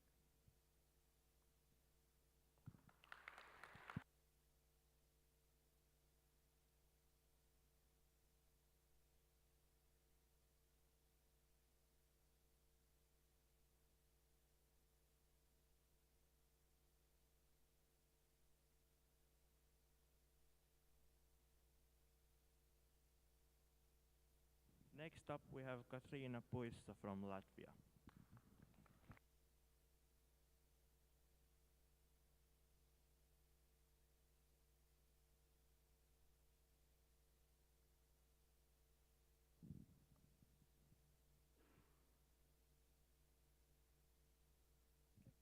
Hello, my name is Katriina Puissa, and my research thesis is entitled Effect of Irrigation Water on the Ability of Winter Rape to Accumulate Heavy Metals from Soil.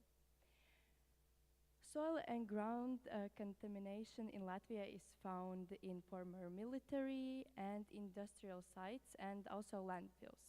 The highest concentration of contaminated sites is in Riga, and as we can see in the maps, on the left one, artificial surfaces is are a lot in Riga, and if we look at the left, at the right side,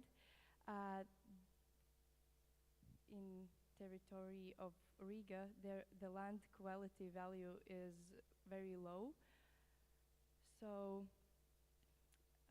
that is why, as I said, the highest concentration of contaminated sites in Latvia is in Riga. That is because Riga is the biggest industrial district in Latvia. And one of the territories is Andrajosta, and it has been developing as industrial district with active railway construction since 19th century. In 2019, a fire broke out in a tire sales warehouse on Andrajosta, and that resulted release of various pollutants into the soil, including heavy metals. The types of contamination are very diverse, so the types and costs of remediations vary. And one of the ways of cleaning up the soil is phytosonation, which is an environmentally friendly and also relatively cost-effective way of using plants to remove heavy metals from soil. The aim of the work was to determine the optimum water volume for irrigation of winter rape for soil phytosonation.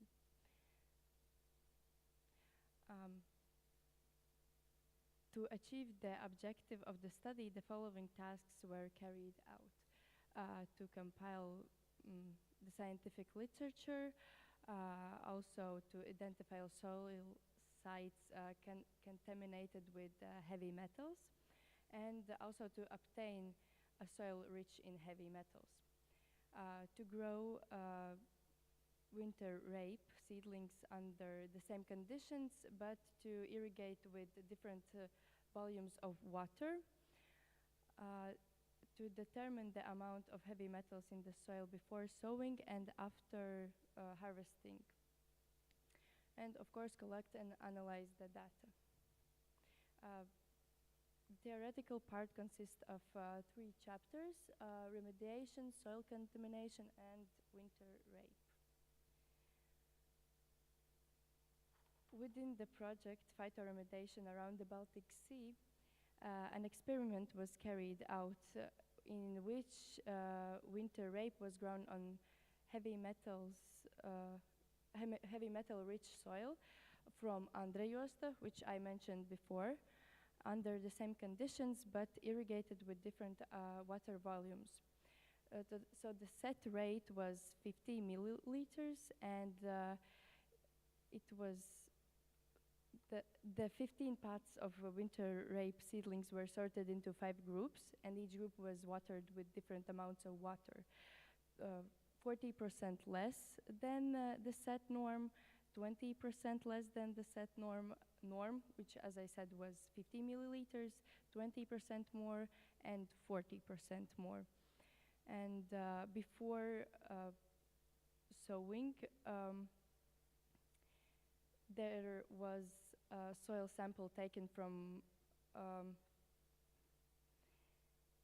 a soil container, and the winter rape was grown for 2 months. And after 2 months, a soil sample was taken from each pot separately, from the middle of the pot, and to compare the heavy metal concentration before and after phytoremediation. And as we can see, the data showed that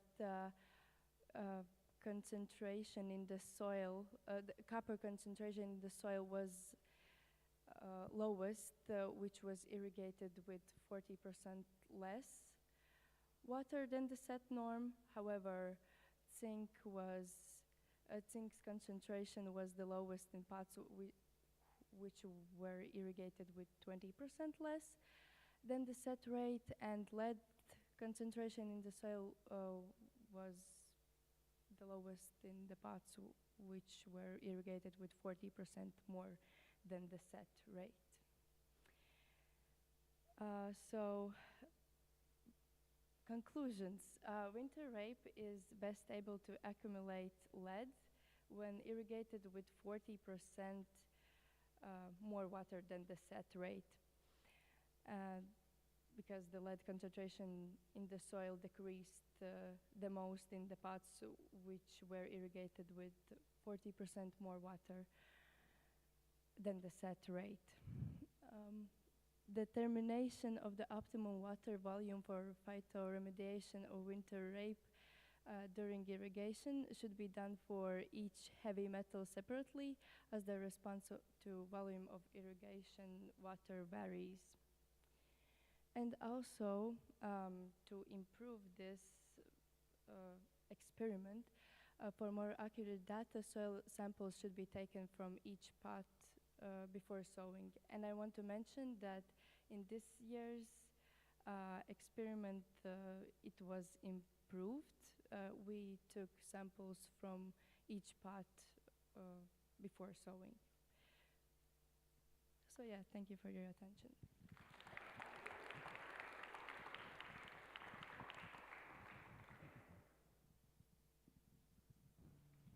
Yes, thank you. I have to commend you for a very solid experimental design.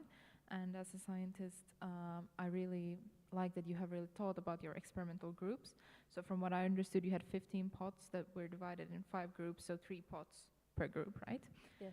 Yeah, so this is an exemplary case of how replicates should be done. So therefore, I'm asking, the results you showed, were they averages from these 3 pots, or how did you collect the samples? Did you collect from the 3, so the pots in the same group, did you collect the samples separately and analyze them separately, or did you like mix them and then send them for measurement? I did not mix them. I sent them separately, but when I was analyzing the data, I summarized the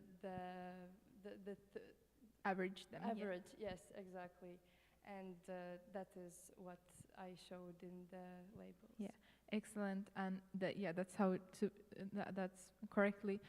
So then the only small comment is since you have the data to also show if there was big variation with the 3 replicates. So show them like with an, for example, error bar, or like just show the like separate values of each pot. So then like it's excellent. Then we can do all kinds of analysis and so further in the graph. So that's the only small comment I had for you. Yeah, thank you so much for your presentation, and yeah, really nice methodology, really clear structure of the experiments. That was really nice. Can you speculate on why the water level changes how well the heavy metals are taken up, and why does that differ between different heavy metals? Well, as I know, the zinc and also copper, they are B group metals, and lead is the only one which is A group metal from those 3.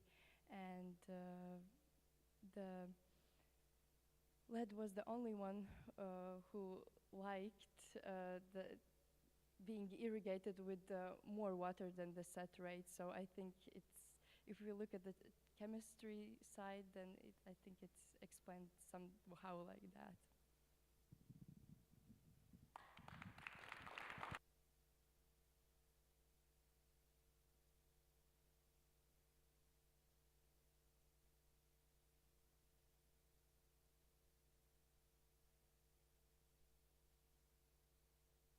Next up, we're gonna have Alex Björk from Sweden.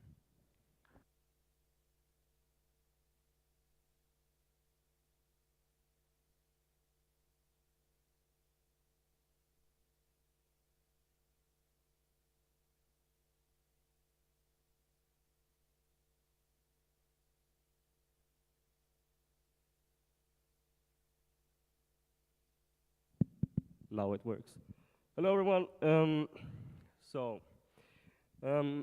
One of the greatest challenges that our civilization faces today is, of course, global warming.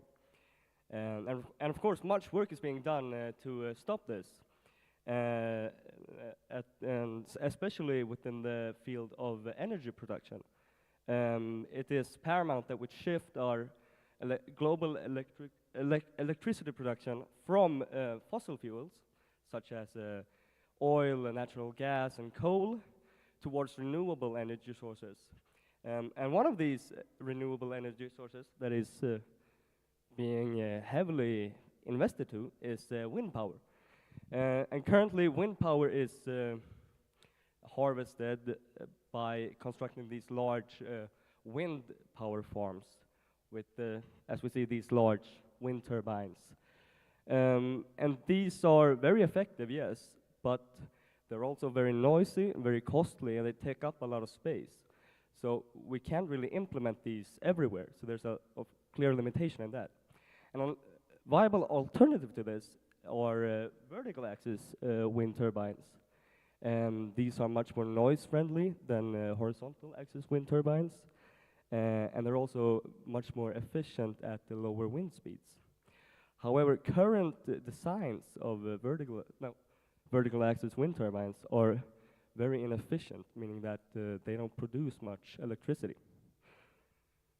So therefore, this study aimed to design a more efficient vertical axis wind turbine by implementing elements of the so-called Tesla turbine into the wind turbine. But of course, we couldn't look at this theory from all possible angles. So we chose to only focus on the electric output, the electric power output, and compare this to a regular vertical axis wind turbine. And of course, we also chose to look at this on a smaller scale, as of course we didn't have the really have the capabilities to print these very big turbines, but also because it's simply more easier to do that way, because we need less time to print all the models and such. But first, let's go over a bit about what a vertical axis wind turbine is. They are, as the name implies, wind turbines that have the rotational axis perpendicular to the ground. That means straight up, as compared to horizontal axis wind turbines, which have their rotational axis parallel to the ground. And these come, of course, in different designs. We chose to use a helical vertical axis wind turbine, which is what this design is called.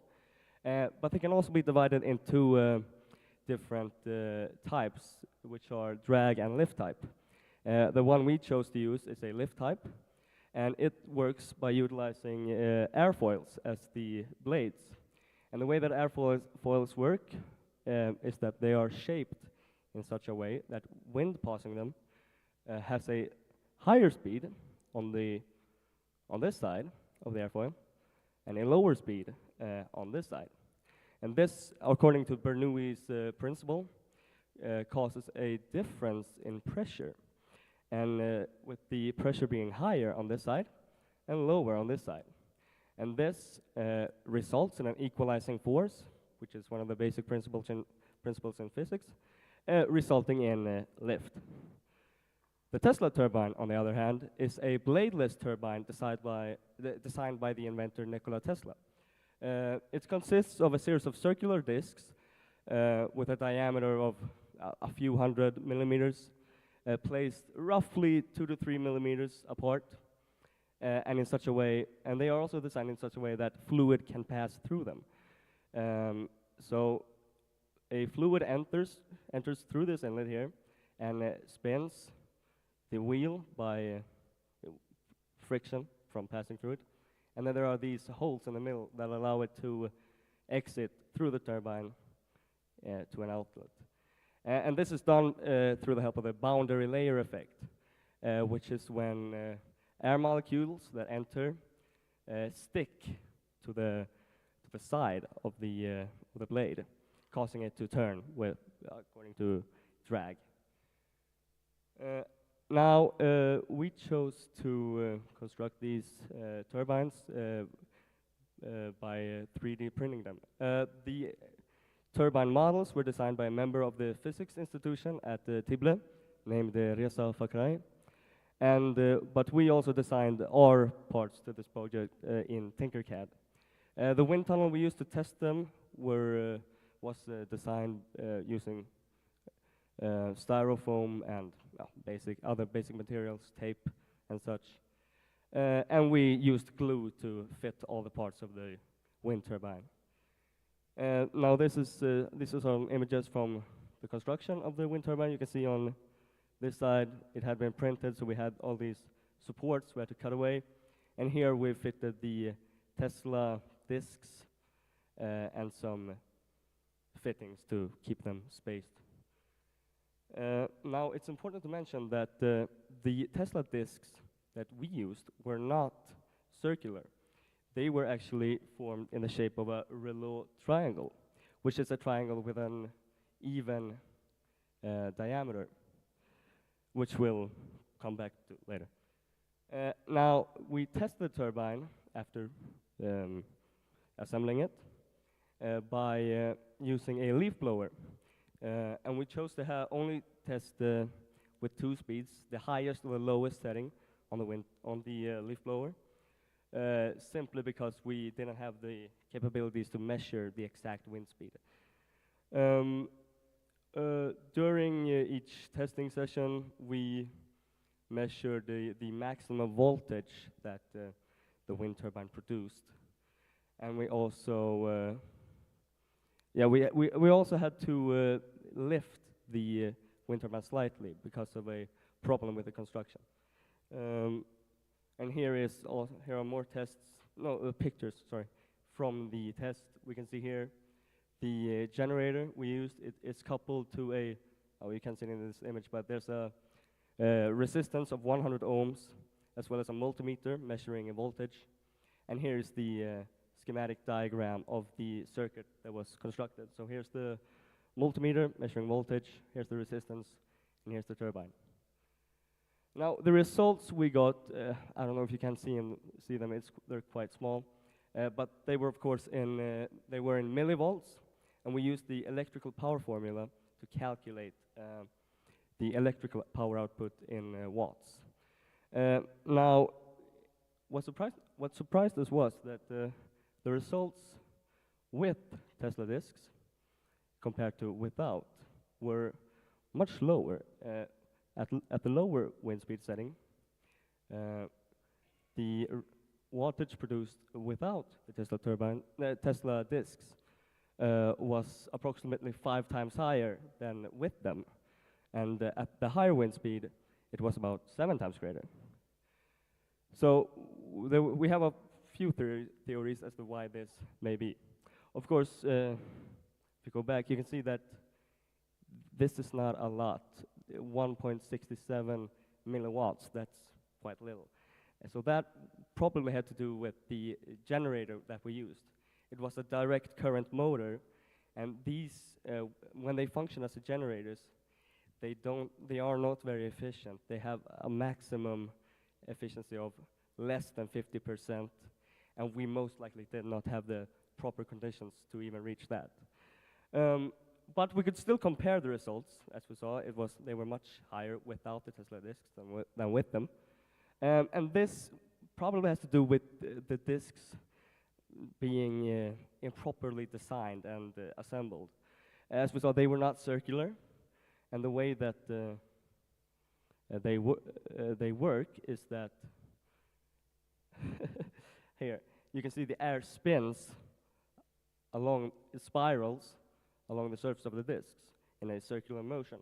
But if a circular motion appears on this, of course, it's not.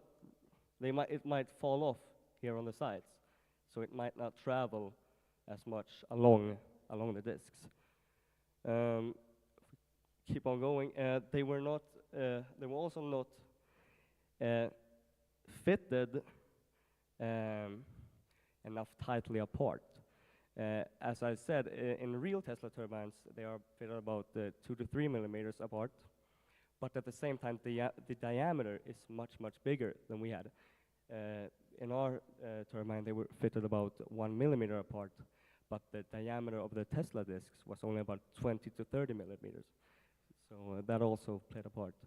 There was also no gap for the air to pass through it, so there was no clear outlet for the no direction for the air to move. And yeah, they were also placed, they were grouped in fours, which isn't really the way it's done in actual Tesla turbines either. But we also saw that it did not only not help, but it actually lowered the electrical output. Because had the Tesla turbines just not helped, we should have seen an equal electrical power output, but we didn't. So they most likely counteracted the rotation of the wind turbine. And we believe this is because of turbulence, that the wind passing through the wind turbine was disturbed by the Tesla disks, thus causing it to form vortices and eddies, causing more vibrations and further just losses in kinetic energy. So we could, from this, conclude that these Tesla disks did lower the electrical power output, which wasn't the hypothesis. We believe that they would increase the electrical power output. This was most likely due to an improper design of the Tesla disks. But further research could be done on, firstly, a bigger scale, which would allow us to make the Tesla disks bigger, and thus achieve this proper ratio between width and separation. They could also be properly designed this time to be circular, so that they more effectively replicate actual Tesla disks in Tesla turbines. And we could also test them using slower wind speeds, higher wind speeds where we actually know what the exact velocity of the wind is, and so on. Thank you.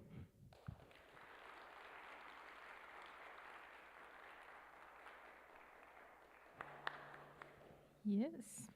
Thank you. It sounds like you have learned a lot and you have done an excellent analysis on what went wrong or what could be improved. So that is a great sign of a starting scientist. So my question is that could you please clarify a bit for us who don't know anything about turbines, that how the Tesla turbines are different from the ones that are regularly used, and why your hypothesis was that this would improve the efficiency of the turbine? Yeah, so the question was what's different with the Tesla turbine and why it would improve, yes?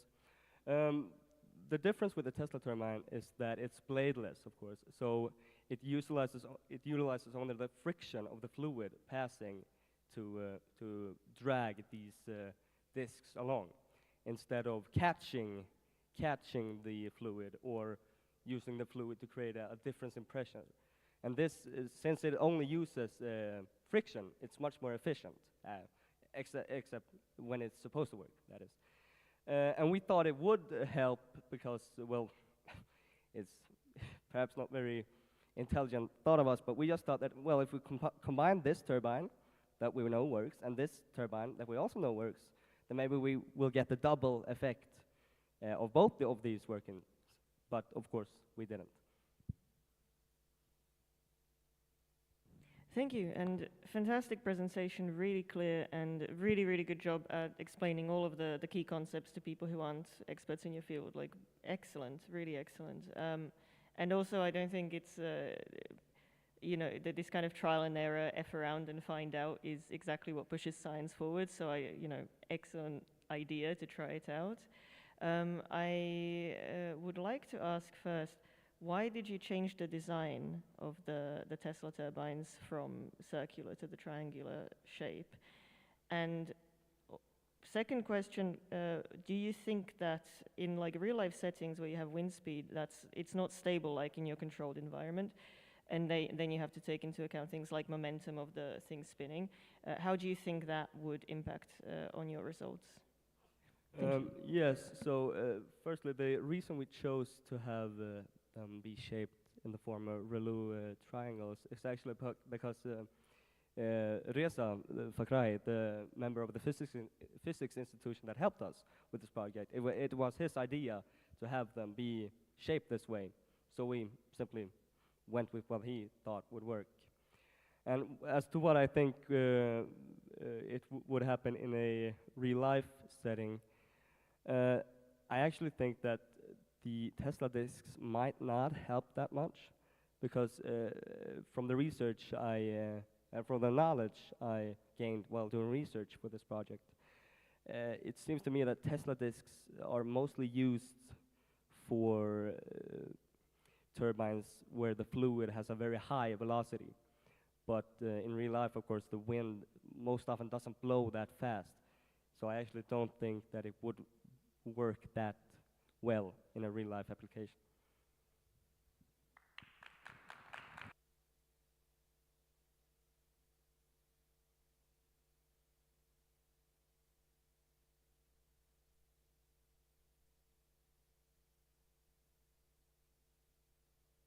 Next up we have Jas Andreas Cook and Even Tristan Bricker from Estonia.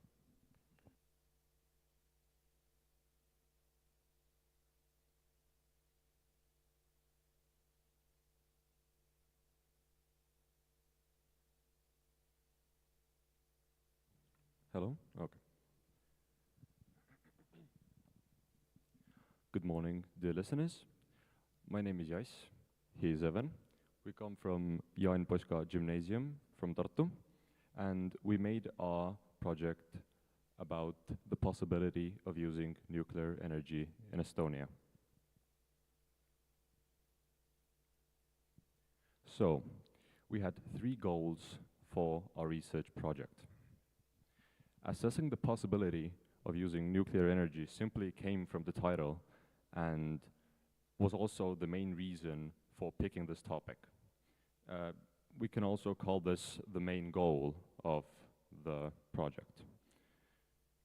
The idea to arrange an informative lesson came to us whilst we were job shadowing at Fermi Energia. And conducting the street interview was an idea we had from the beginning. Estonia is a democratic country, and if the people of Estonia don't want a nuclear energy plant in Estonia, then it most likely will not be built there. So we wanted to know what the people of Tartu think about nuclear energy and the possibility of a nuclear energy plant being built in Estonia. So, our theory consisted of 4 main chapters, and behind each chapter you can see the sub-chapters.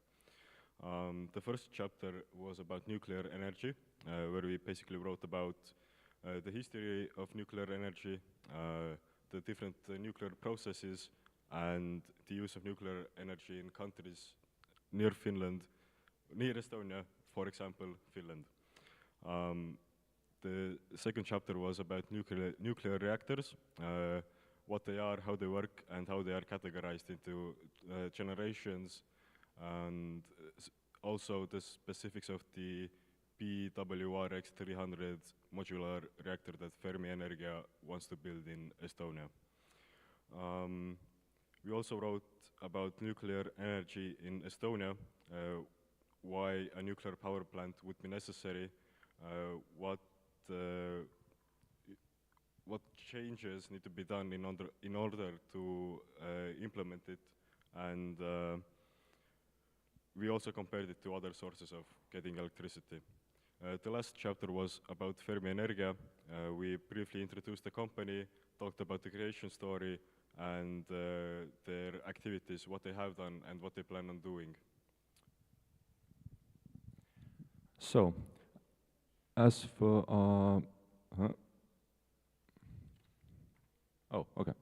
So, as for our methodology, it consisted of 5 steps.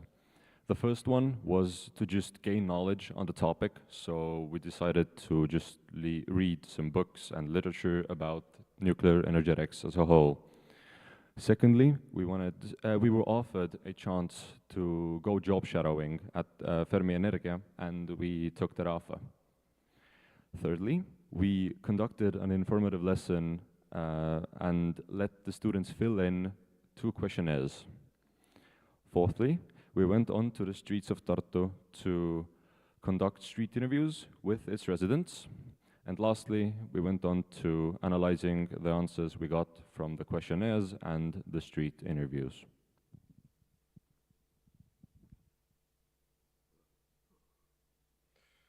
Okay, so the aim of the informative lesson was to find out if educating people on the topic of nuclear energy is actually effective, and whether or not it affects if they support the construction of the power plant in Estonia. We also wanted to correct some misconceptions that people may have had about nuclear energy. To evaluate the effectiveness of the lesson, we had the participants fill in a questionnaire before and after the lesson, and then we compared the answers. The lesson was conducted by Alan Vrager, a nuclear engineer from Fermi Energia. We ended up getting 28 people to fill in the questionnaire before and after the lesson, and in total we asked the students 7 questions, and here are the 4 that we would like to highlight. I will not read every single individual question out loud since it will take too long, and I assume that all of you can read. So, what we see here is that as a result of the informative lesson, people's knowledge about nuclear energy increased significantly. After the informative lesson, people viewed nuclear energy as a completely safe way of getting electricity.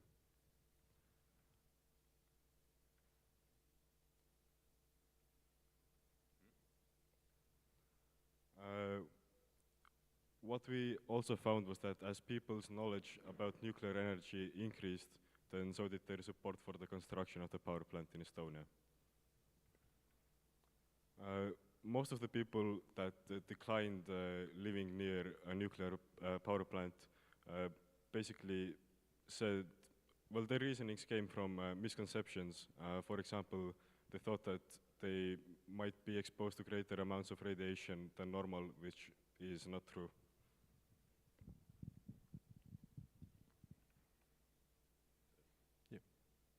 So, onto the street interviews. We interviewed 27 people in total, which is not a large number of people, but still gave us an idea on what people think. The questions, we wanted to make them as similar as possible to the ones we asked in the questionnaire, so we picked 5 questions from that questionnaire. So I would like to highlight 4 of the 5 questions we asked. So, for the first question, based on the interviews of this question, based on the answers people gave to this question, people usually were doubtful of their own knowledge about nuclear energy.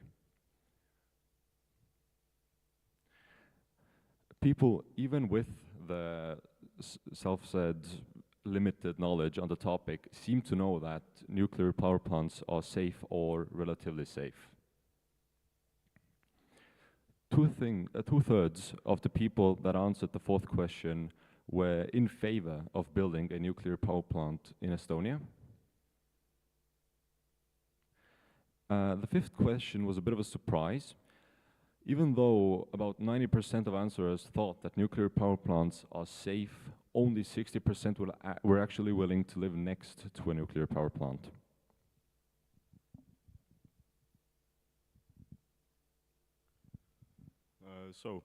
We concluded that it is indeed possible to use nuclear energy in Estonia. However, that doesn't mean that it will actually be implemented in the future. We also thought that in the future it would be beneficial to choose a narrower topic to research, because then the analysis could be deeper. Focusing more on the practical parts of the project would be good, since those are the parts that actually have the biggest impact. What I mean by that is people gain knowledge about a very important field of energetics. That is all. Thank you for your attention, and we are now open for questions.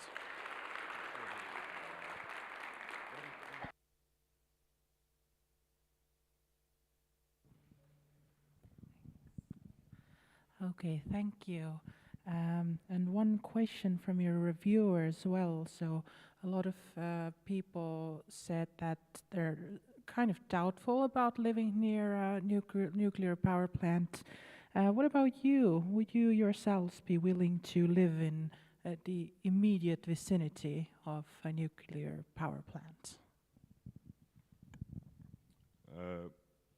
We discussed this and we came to the conclusion that yes, we would, since the chances of anything catastrophic happening are extremely low, and the power plant itself isn't like very big or like aesthetically unpleasing, so no downsides basically. Hey, thank you. I think it's a really cool opportunity you got to do with the work shadowing included. It's super cool, and also I enjoy that you take this relaxed stance to it, saying that Estonia is a democracy, so even if it is safe, if the people don't want it, it shouldn't happen anyway. But what I wonder is, do you have any demographic information about the people on the street who you interviewed, or any other speculations on why the people on the street generally seemed more positive to nuclear power than the people in the classroom were before the lecture?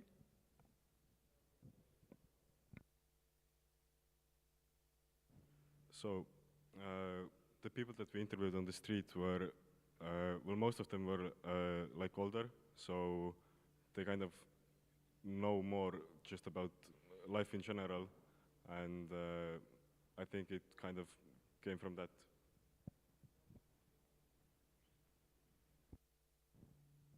Hey, yeah, thank you for the presentation. Really important topic, and I think also in Finland quite current, if I'm correct, that there have been these discussions about whether or not to build nuclear power plants and such. I'm originally from Slovakia, and my godmother lives near to one of these, and very often they are like periodically given yod tablets just in case something goes wrong, even though these things are generally safe. I have two kind of small questions. One is, since you were cooperating with this company that does want to build this power plant, and then you use them to use their expert to conduct your lesson, do you think that because they were so involved in your research, it had some sort of impact on your results? And my other question is, what is your opinion if this power plant was built in Estonia? There are waste products to nuclear energy. What should be done with the waste products from that power plant? Thank you. Okay, so as for the first question, wait, I have a bad memory. Could you remind me, please? Yeah, so do you think that working with the energy company impacted on your research results? Okay, so the company itself actually does actually sponsor these types of researches from students of the gymnasiums in Estonia, but we weren't actually sponsored. We were just we just happened to go to the company itself and job shadow there. So we realized that we most likely will be a bit, or our opinion will be a bit skewed in that regard, but we tried to keep it neutral to some extent. For the second question about the nuclear waste, first of all, the amount of waste that specific power plant would generate would be extremely small, and what they plan on doing with the waste is basically using naphtha drills and drilling into the ground for about 2 kilometers to reach the hard stones, like the Fennoscandia kilp, that is here in Finland as well, and basically sealing the waste into the stone. And the other choice was in Finland. Quite recently, there was a specific how to say it, the same thing that Evan described. It was built in Finland quite recently, just a very large one, and the laws currently don't allow for Estonians to really bring nuclear waste to Finland. But if that law were to be changed, we could use that, and it's also already in the talks. So it's not a impossible thing that can happen. Thank you, and really nice that you have thought about this. And from what you're saying, it sounds like somebody is going to make a lot of money on selling waste to Finland.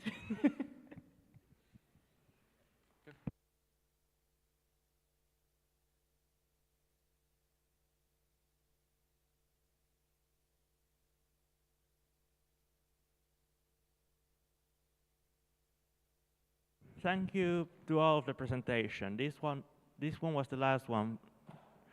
This one was the last one, so we're gonna thank you all, and we're also gonna thank the panel of academics.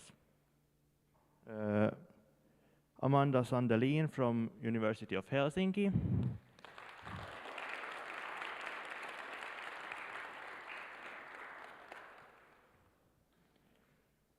Saga Rosenström from University of Helsinki.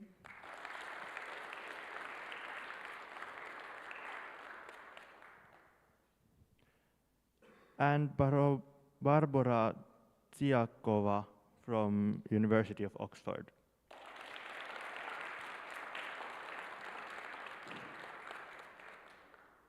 Now we'll have a lunch break, and after that we'll have the official closing at 12:30.